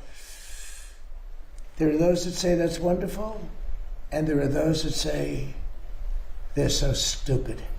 But the Democrats never fail at one thing. When Barack Hussein Obama or when Biden appoints somebody, they go along that line. You can have the greatest case in history. And almost, I guess I have to say almost, maybe I don't have to say it, almost without fail, those people, 4 of them, sometimes 5 of them, but 4 of them will vote against you. You don't have a chance. You don't have a chance. And that's not what the court system is. Now, the Republican appointees tend to go, and this has been long before me, this has been for many years. Some people would call it stupidity, some people would call it disloyal, some people would say they're right in doing it. And I don't mind being right, but the other side almost never does it. Almost. I think you could find maybe a couple of instances, almost never does. When a Democrat appoints a judge, and I'm talking about judges, not just justices, you go before some of these Democrat judges in Washington, D.C., and you don't have a chance. That's why I gave pardons to hundreds of people that were so badly treated, having to do with J6. Yeah? President Trump. Next. Oh, do you have a question? Yeah. Let's go. I didn't see you over there. Sorry. You've been so nice. Here we go. Now she's gonna hit me with a bad one. Go ahead. On the Save America Act, Mr. President, do you still think it's going to pass? Were you I don't know. It's the craziest thing. The Democrats are totally against it. Again, they're unified. I think maybe you would have Fetterman, who I have a lot of respect for, but the Democrats are unified against it, and you need Democrat votes. Unless you do something smart called the filibuster, terminate the filibuster, which they should do. Republicans should do that, but there are a couple of Republicans that maybe they're not so smart, because the Democrats will do it in the first day in office, maybe the first hour. It's a question, will it be the first hour or the first day? So who can believe that a person, you can't even get it to the floor, that a person wouldn't vote for, think of it, for citizenship, proof of citizenship, for voter identification. And we also added one, we added mail-in ballots. Mail-in ballots with exceptions for the military, for people that are sick, people that are traveling, for the disabled. We have very generous exceptions. But who would believe that that would be possible not to get those things to vote for? And then we added, best of Trump, we added no men and women sports. Different subject, but we added that, and we said no transgender mutilization of our children. These are all 90, 95, maybe 98 in some cases, maybe 99 in terms of those first two. If you talk about the first two, I think at 98, 99% voter identification, right? Wouldn't you think? Don't you think it's nice with picture? Wouldn't you think it's nice when the Democrats had their convention? I remember it so well. You had to have identification to get into the arena, and they had a card that was bigger than most of their chests, and it had everything. It had their picture. And if you didn't have that card, they threw you away. In New York City recently, we had a big snowstorm. Mayor Mandemi he called out for people to shovel snow, but you had to give identification with picture. If you didn't have, and it wasn't one identification, you had to have 2. So to shovel snow in New York City, you need identification, double with picture. But to vote, which is maybe our most cherished thing, you don't need. They don't want voter ID, the Democrats, because they want to cheat. The problem is we need their votes. In order to get it, you need their votes. And look, they know their policy is so bad. They know that if they gave those votes, they might never win another election. So they're fighting like hell. They're actually fighting for their survival. Because Their policy, the Republicans have great policy, smart policy, strong borders, low interest rates, low taxes. We just gave you the largest tax cut in history. All these great policies, you know, we want a strong military. Look at our military. We have the strongest military. Look what happened in Venezuela. It was so incredible. People said the greatest military maneuver they've ever seen. Look what's happening in Iran. We're totally unchecked. Everything's been bombed out. They have no anti-aircraft protection. They have no nothing. They don't have anything. Look at our military. The Democrats don't want that. And when I read the fake New York Times, you take a look at it, it's like, oh, they're putting up a good fight. They're not putting up a fight. They're not even shooting at us, okay? We have planes are just ruling the sky. We have airplanes. Those two. We have airplanes. Nice, right? Lincoln with a little modern touch. The great Benjamin Franklin with a little modern touch. But think of it. They are roaming the skies over Tehran. They're not even being shot at because their equipment's been totally decimated. They have nothing to shoot. They have no Navy, they have no anything. And just think about this. They have no Navy. They have no military. They have no nothing. They're losing. They admit they're losing. They're begging to make a deal. And if you read the fake New York Times, a corrupt newspaper, where I'm suing them and I think I should do very well, but you would almost think, who's winning? It's so fraudulent. But just to finish up with the New York Times, if you read the New York Times prior to my election victory, including the first one, and the second one too, I won 3 times. I won 3 times convincingly. But let's go to the third victory. If you read the New York Times, you would say, oh, Trump's going to lose. But I won in a landslide. I won the popular vote. I won the Electoral College in a massive number, right? Massive. I won the counties, 86% of the counties I won. All of these different things. Winning the popular vote for a Republican is, pretty amazing. But if you read the New York Times for months and months and months, you were hearing, oh, Trump, he's doing so badly. We have to straighten out our media. The reason their circulation is way down, the New York Times circulation, has gone way down. Washington Post is almost extinct. The papers that are being dishonest, papers generally, people don't believe the media. And to finish, I got 93% bad publicity. Some people say 97, but between 93 and 97. A person that gets 97% of bad stories, maybe Caroline's doing a poor job, I don't know. She's my representative. You're doing a terrible job. Should we keep her? I think we'll keep her. But I get 93 to 97% bad press, fake press, all fake. I won in a landslide.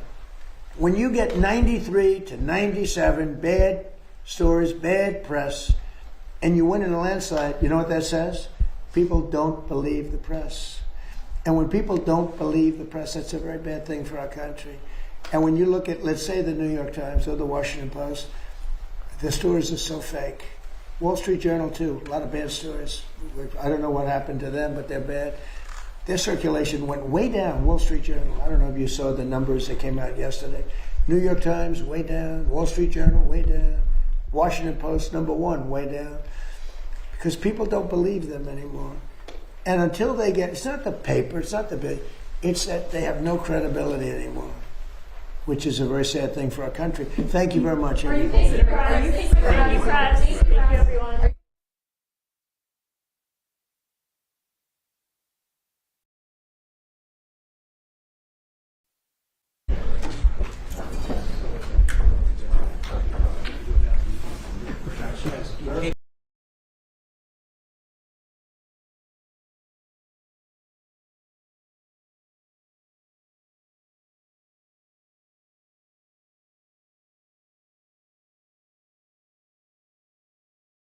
De prueba.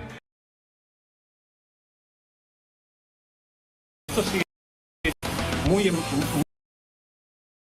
complejo. El estrecho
Muchísimas gracias.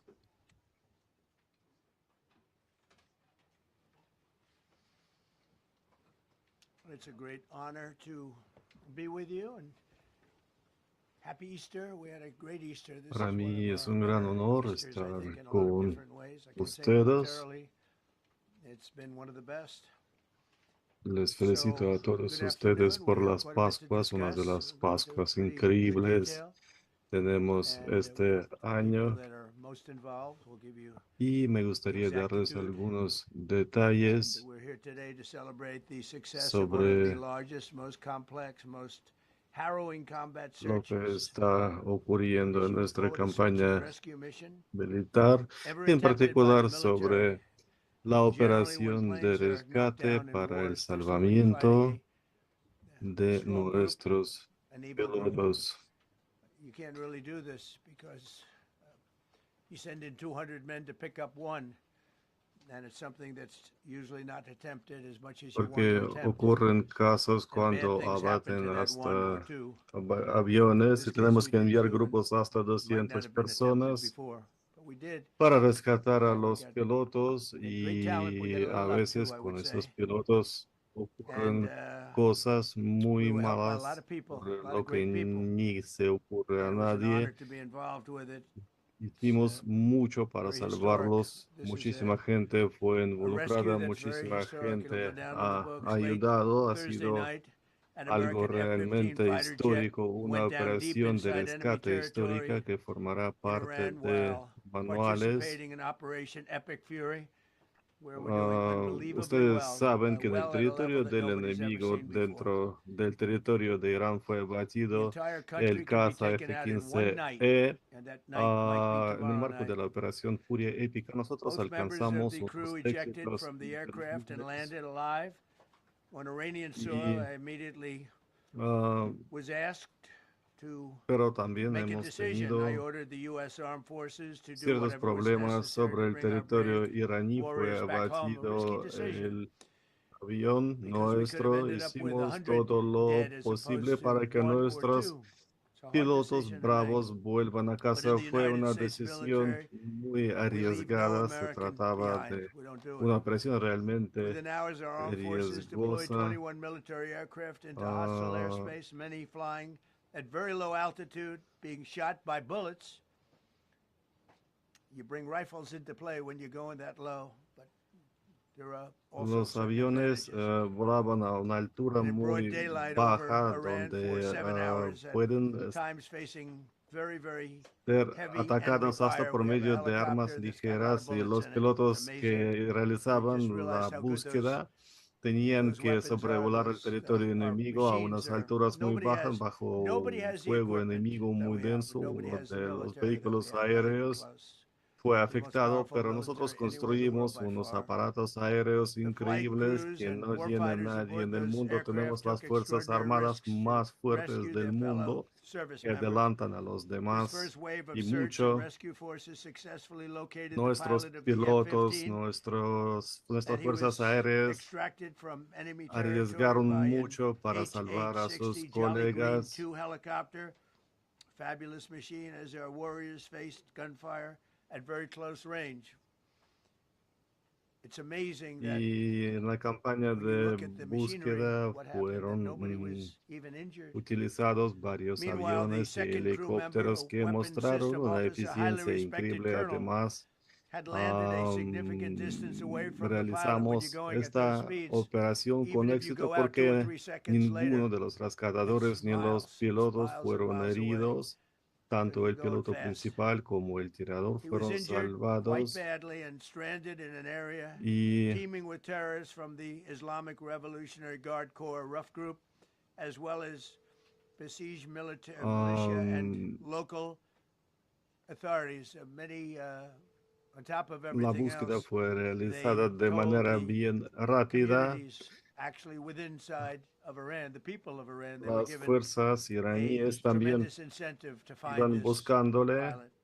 y Despite the peril, the dentro officer de followed his training and Irán climbed había into mucha the treacherous gente que mountain quería terrain and encontrar a started este climbing piloto toward del a avión higher abatido. altitude, something they were trained to do Él in order to evade capture. aterrizó en una zona montañosa y empezó a subir a la montaña, como les enseñamos a los pilotos, para no ser capturado por el enemigo. Intentó alejarse lo máximo posible del lugar de estallido del avión, porque al lugar de estallido de la catástrofe fueron enviadas las tropas enemigas. El piloto resultó herido.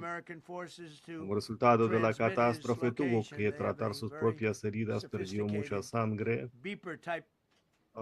Y pudo transmitir su ubicación, sus coordenadas por medio de dispositivos especiales. Y cuando se utiliza este tipo de dispositivos en las condiciones de combate, es muy importante que funcionen a 100%. Así fue.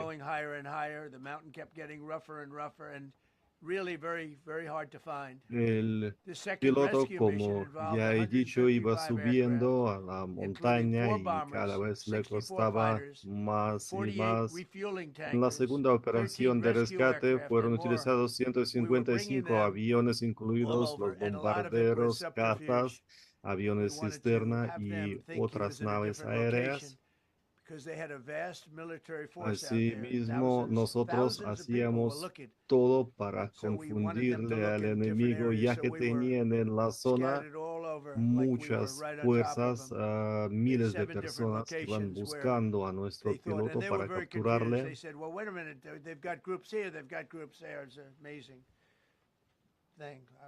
Y logramos confundirles poniendo nuestros grupos por todo el territorio adyacente.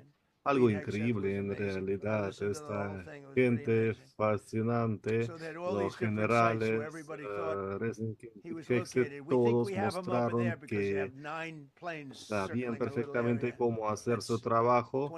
Vimos todas las zonas posibles de su ubicación. Vimos varios aviones que sobrevolaban un punto y las Fuerzas Armadas de nuestro país se dirigieron a la zona correcta, pudieron localizarle al piloto, eliminar la amenaza y salir del territorio de Irán sin sufrir ningún tipo de pérdidas. El oficial responsable por sistemas de armamento de F-15 fue rescatado en el curso de la segunda intervención. Pasó en el territorio de Irán casi 48 horas, lo que es mucho, tomado en consideración el tipo de heridas que sufrió durante el accidente.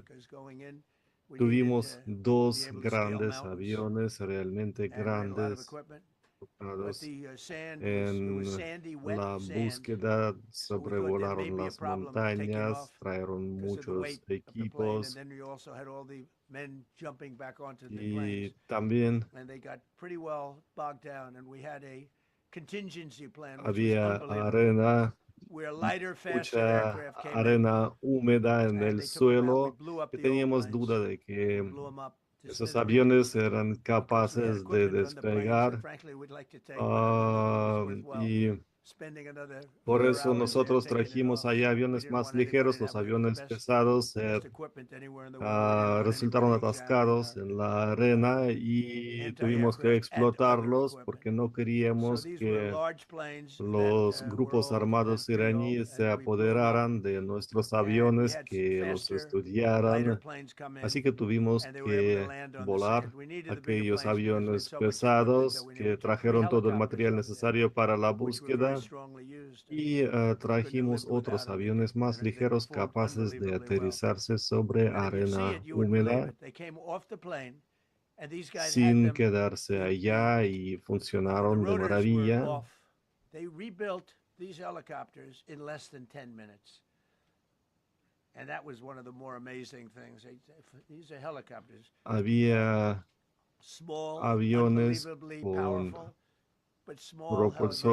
helicópteros con motores que fallaron en un momento determinado, pero nuestro personal militar pudo realizar las reparaciones en el curso de un periodo de tiempo muy pequeño. Se trata de helicópteros de tamaño muy reducido, capaces de penetrar el territorio enemigo, y las reparaciones llevaron menos de 10 minutos, según mi información. Una gente genial. Algunas empresas realizarían dichas reparaciones en 5 10 días, pero nuestros mecánicos lo hicieron en 10 minutos, menos de 10 minutos. Y quiero agradecerles a todos ellos por estar dispuestos a asumir este riesgo. Y imagínense lo bien que fue pensado todo. Un territorio sin pista de aterrizaje, como ya he dicho, unos aviones se atascaron allá. Se trata de tierra de carácter agrícola, de uso agrícola. And probably the toughest area of Iran where we'd be sitting there. So these planes came in, those pilots came in so Y fast, so fue quick, and got out of uno there. de los territorios más complicados de Irán, una zona donde no podíamos quedarnos para mucho tiempo. Nuestros pilotos llegaron allá muy rápido, y en aterrizarse, realizar la descarga y la carga y despegar tardaban 15 minutos. Y yo lo veo como algo increíble, fascinante, y la capacidad de reaccionar ante emergencias también increíble. Le decimos gracias al Dios por todo nuestro personal militar talentoso, genial.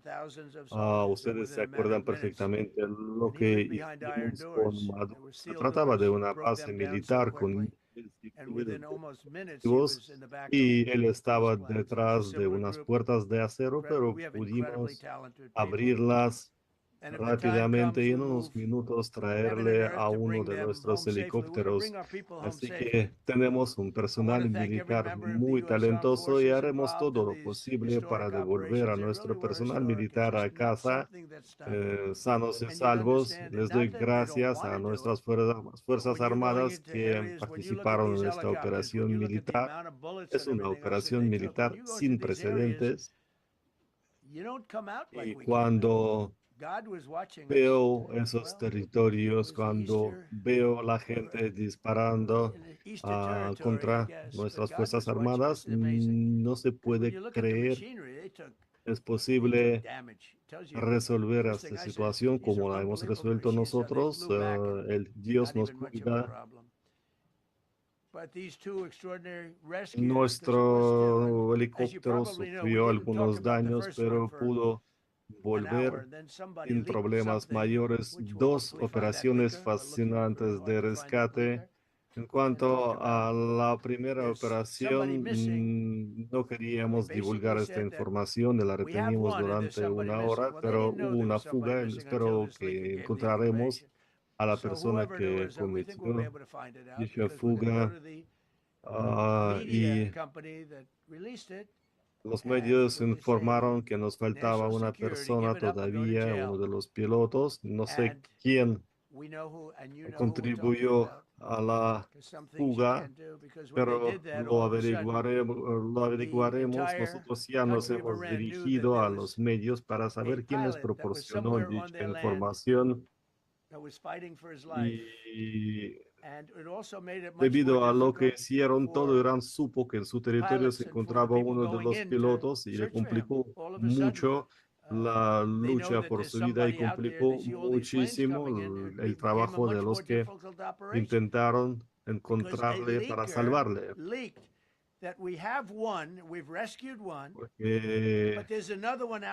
Complicó muchísimo nuestra operación. Los medios que informaron de que salvamos a un piloto y no habíamos logrado salvar a otro después de la primera operación de rescate, nos complicaron mucho las cosas. Todos vieron que Irán prometió un premio enorme por la captura de nuestro piloto.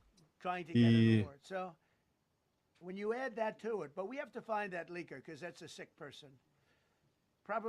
tienen fuerzas armadas bien profesionales y podían hacerlo. Así que tenemos que encontrar a la persona que hizo posible aquella fuga de información. Nos dio un daño increíble y el quien publicó dicha información irá a cárcel si no comparte con nosotros la fuente de información porque puso en riesgo al segundo piloto y a todo el personal militar que realizó la operación de búsqueda y rescate del segundo piloto. En los últimos 30 días, las Fuerzas Armadas estadounidenses realizaron más de 25 vuelos de combate sobre el territorio de Irán. Y el F-15 que perdimos fue el primer avión que perdimos en miles y miles de vuelos de combate sobre el territorio enemigo. Lo podemos ver como una mala suerte, pero en realidad tuvimos buena suerte porque pudimos rescatar a nuestros pilotos. Una operación de rescate sin precedentes y fue un gran honor ser parte de aquella operación de rescate.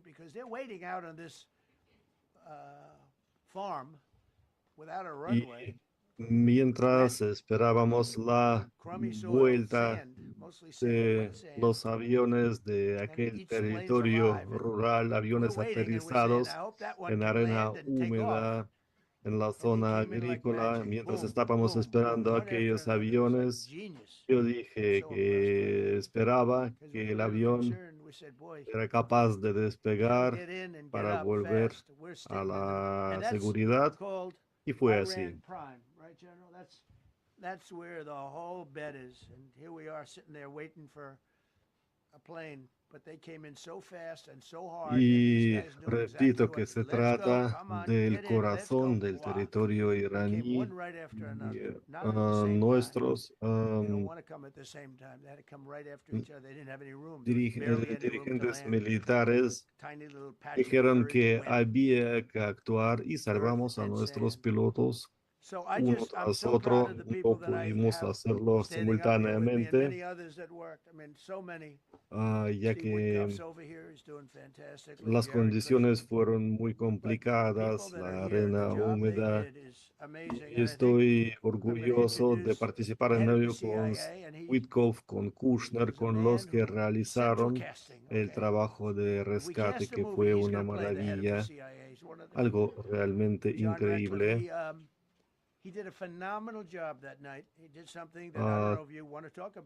También señor Radcliffe hizo un trabajo fascinante. Si quieren pueden decírselo.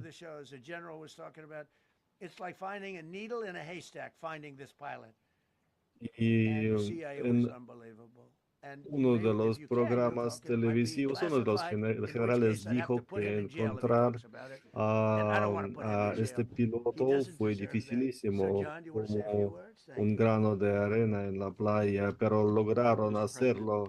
Y no sé si comparte cómo lo hemos hecho, pero si da demasiada información tendré que ponerle en cárcel y no quiero hacerlo. Muchísimas gracias, señor presidente. Es un gran honor estar aquí con usted hoy. Se trata de una operación única.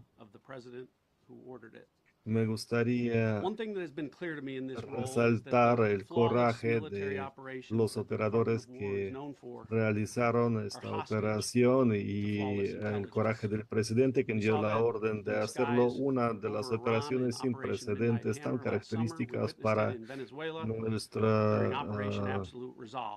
Secretaría de Guerra.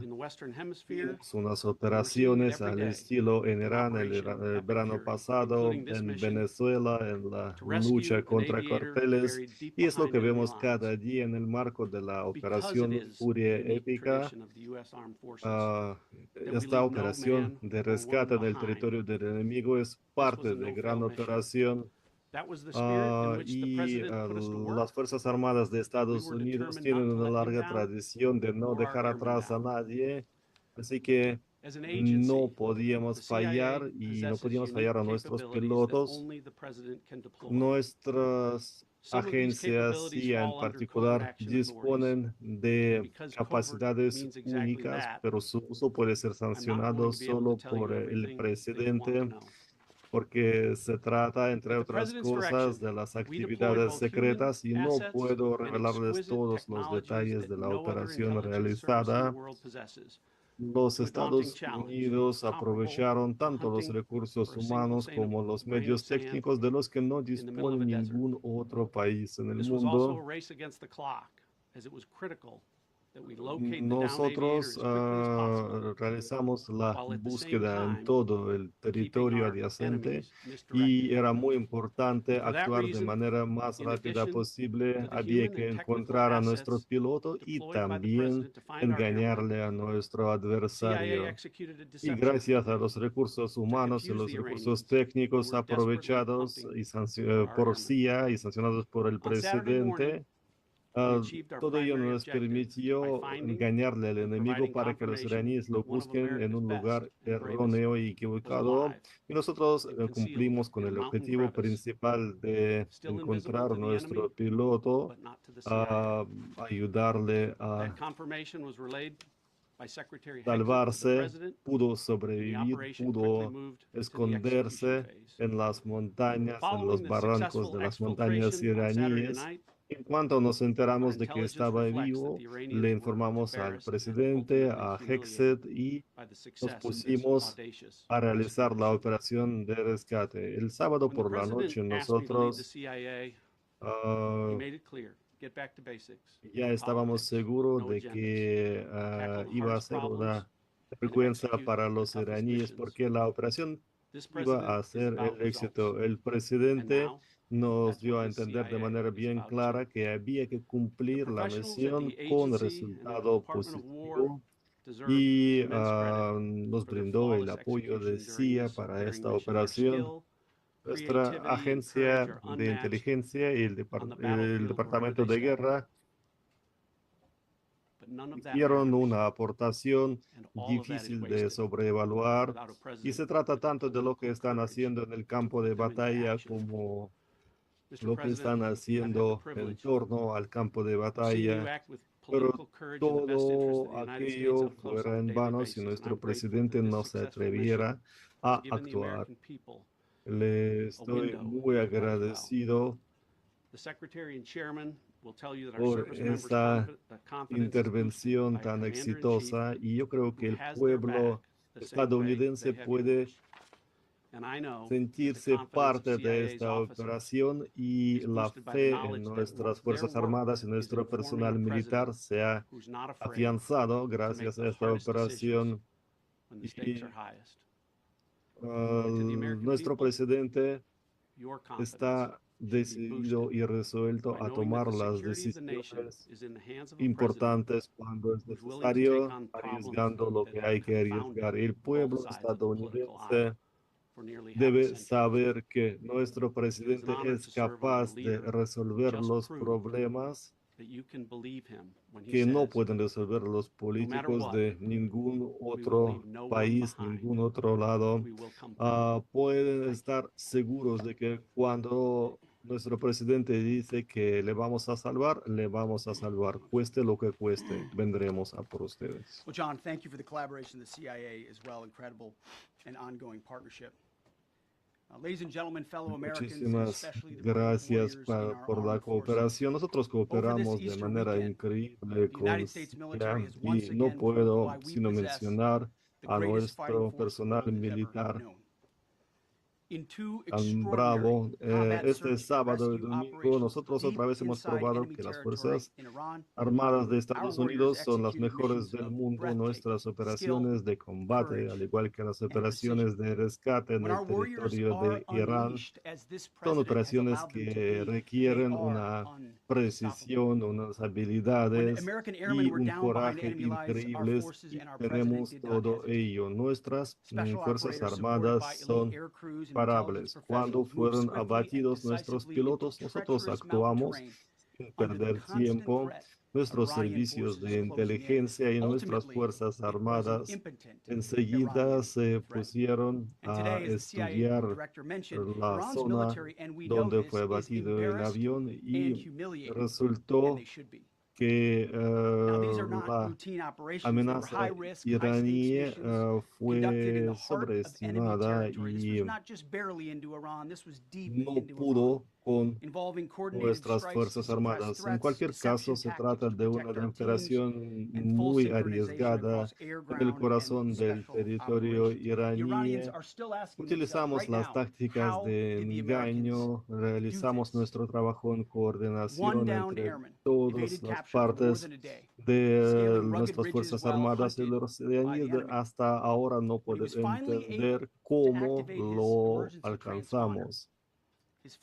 Uno de los dos pilotos escapó a la montaña, pudo activar su transmisor y emitió una señal potente. El Dios es misericordioso, esta es la señal que emitió y así mostró su fe y la fuerza de su espíritu de combate fue el viernes y él se escondía en uno de los barrancos de la montaña todo el sábado y fue rescatado el domingo. Y pudimos devolverle a este piloto a casa. Es una razón para la alegría, un triunfo verdadero. Y a pesar de todas las complejidades, pudimos devolver a nuestro piloto a casa. Nadie fue asesinado, nadie se quedó atrás. Y no se trata de buena suerte, es una muestra de nuestra supremacía tecnológica y de nuestra capacitación del personal militar de la tecnología estadounidense. Nuestros pilotos, nuestras tripulaciones de rescate actuaron de manera impecable bajo el fuego enemigo. Si le preguntan a cualquier soldado iraní,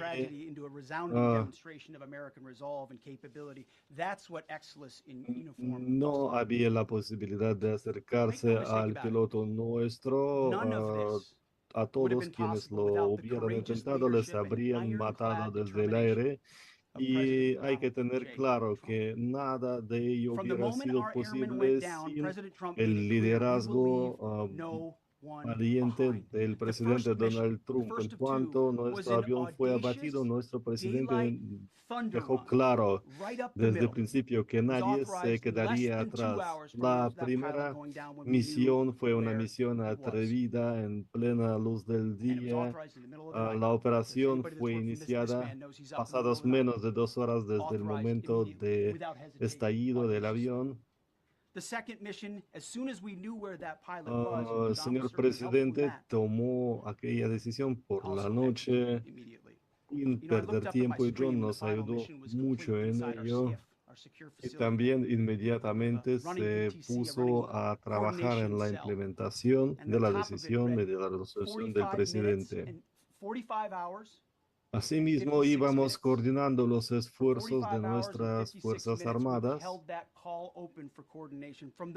y en 45 minutos, 46 segundos realizamos nuestro trabajo, siempre coordinando de manera ininterrumpida nuestras acciones, con toda la planificación, con todas las reuniones pertinentes. El presidente tomó la decisión de actuar de manera resuelta sin hacer caso de la propaganda enemiga y otros tipos de propaganda, sin fijarse en los esfuerzos encaminados a torpedear nuestro trabajo y brindó todo el apoyo necesario para que nosotros alcanzáramos éxito.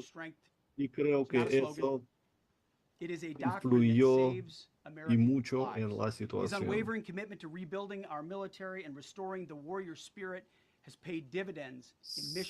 Su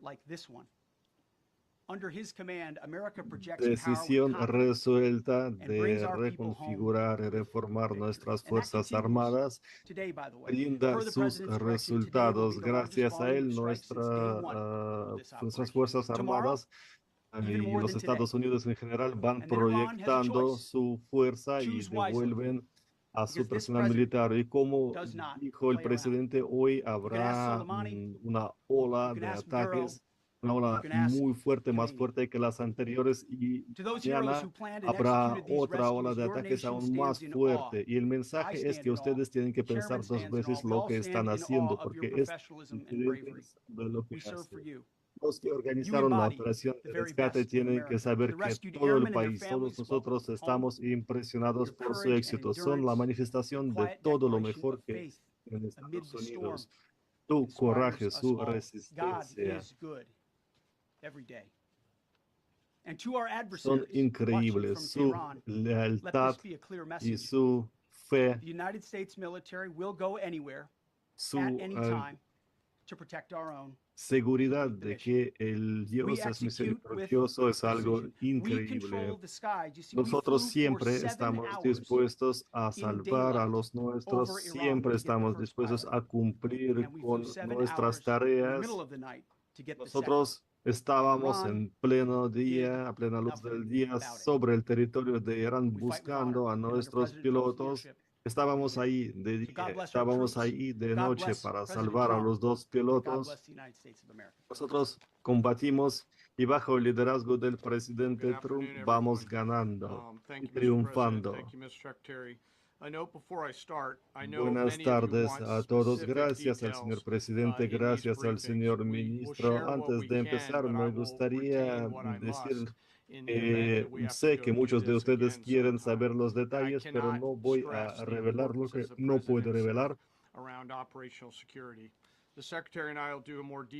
Y tengo que resaltar la importancia de este aspecto. Mañana tendremos otra rueda de prensa en la que compartiremos con ustedes los detalles que podemos compartir. Entonces, por la mañana, según la hora iraní, el Centro de Coordinación de Esfuerzos registró el estallido del avión F-15 que fue abatido sobre el territorio de Irán. Averiguamos que el piloto estaba vivo y se encontraba en el territorio iraní, y por la orden del presidente y del ministro iniciamos la operación de rescate para rescatar tanto al piloto como al segundo piloto tirador sanos y salvos a casa. Y pasadas unas horas desde el momento de localización del primer piloto y registrar los esfuerzos del enemigo encaminados hacia la búsqueda y captura de nuestro piloto, nosotros nos pusimos a trabajar. El grupo de combate táctico de 18 aviones Warthog, así como helicópteros y otros tipos de aviones, al igual que especialistas en rescate y búsqueda, entraron a plena luz del día el territorio enemigo con todo coraje para encontrar a nuestro piloto y devolverle desde el territorio enemigo. Fue una operación muy arriesgada y realmente increíble.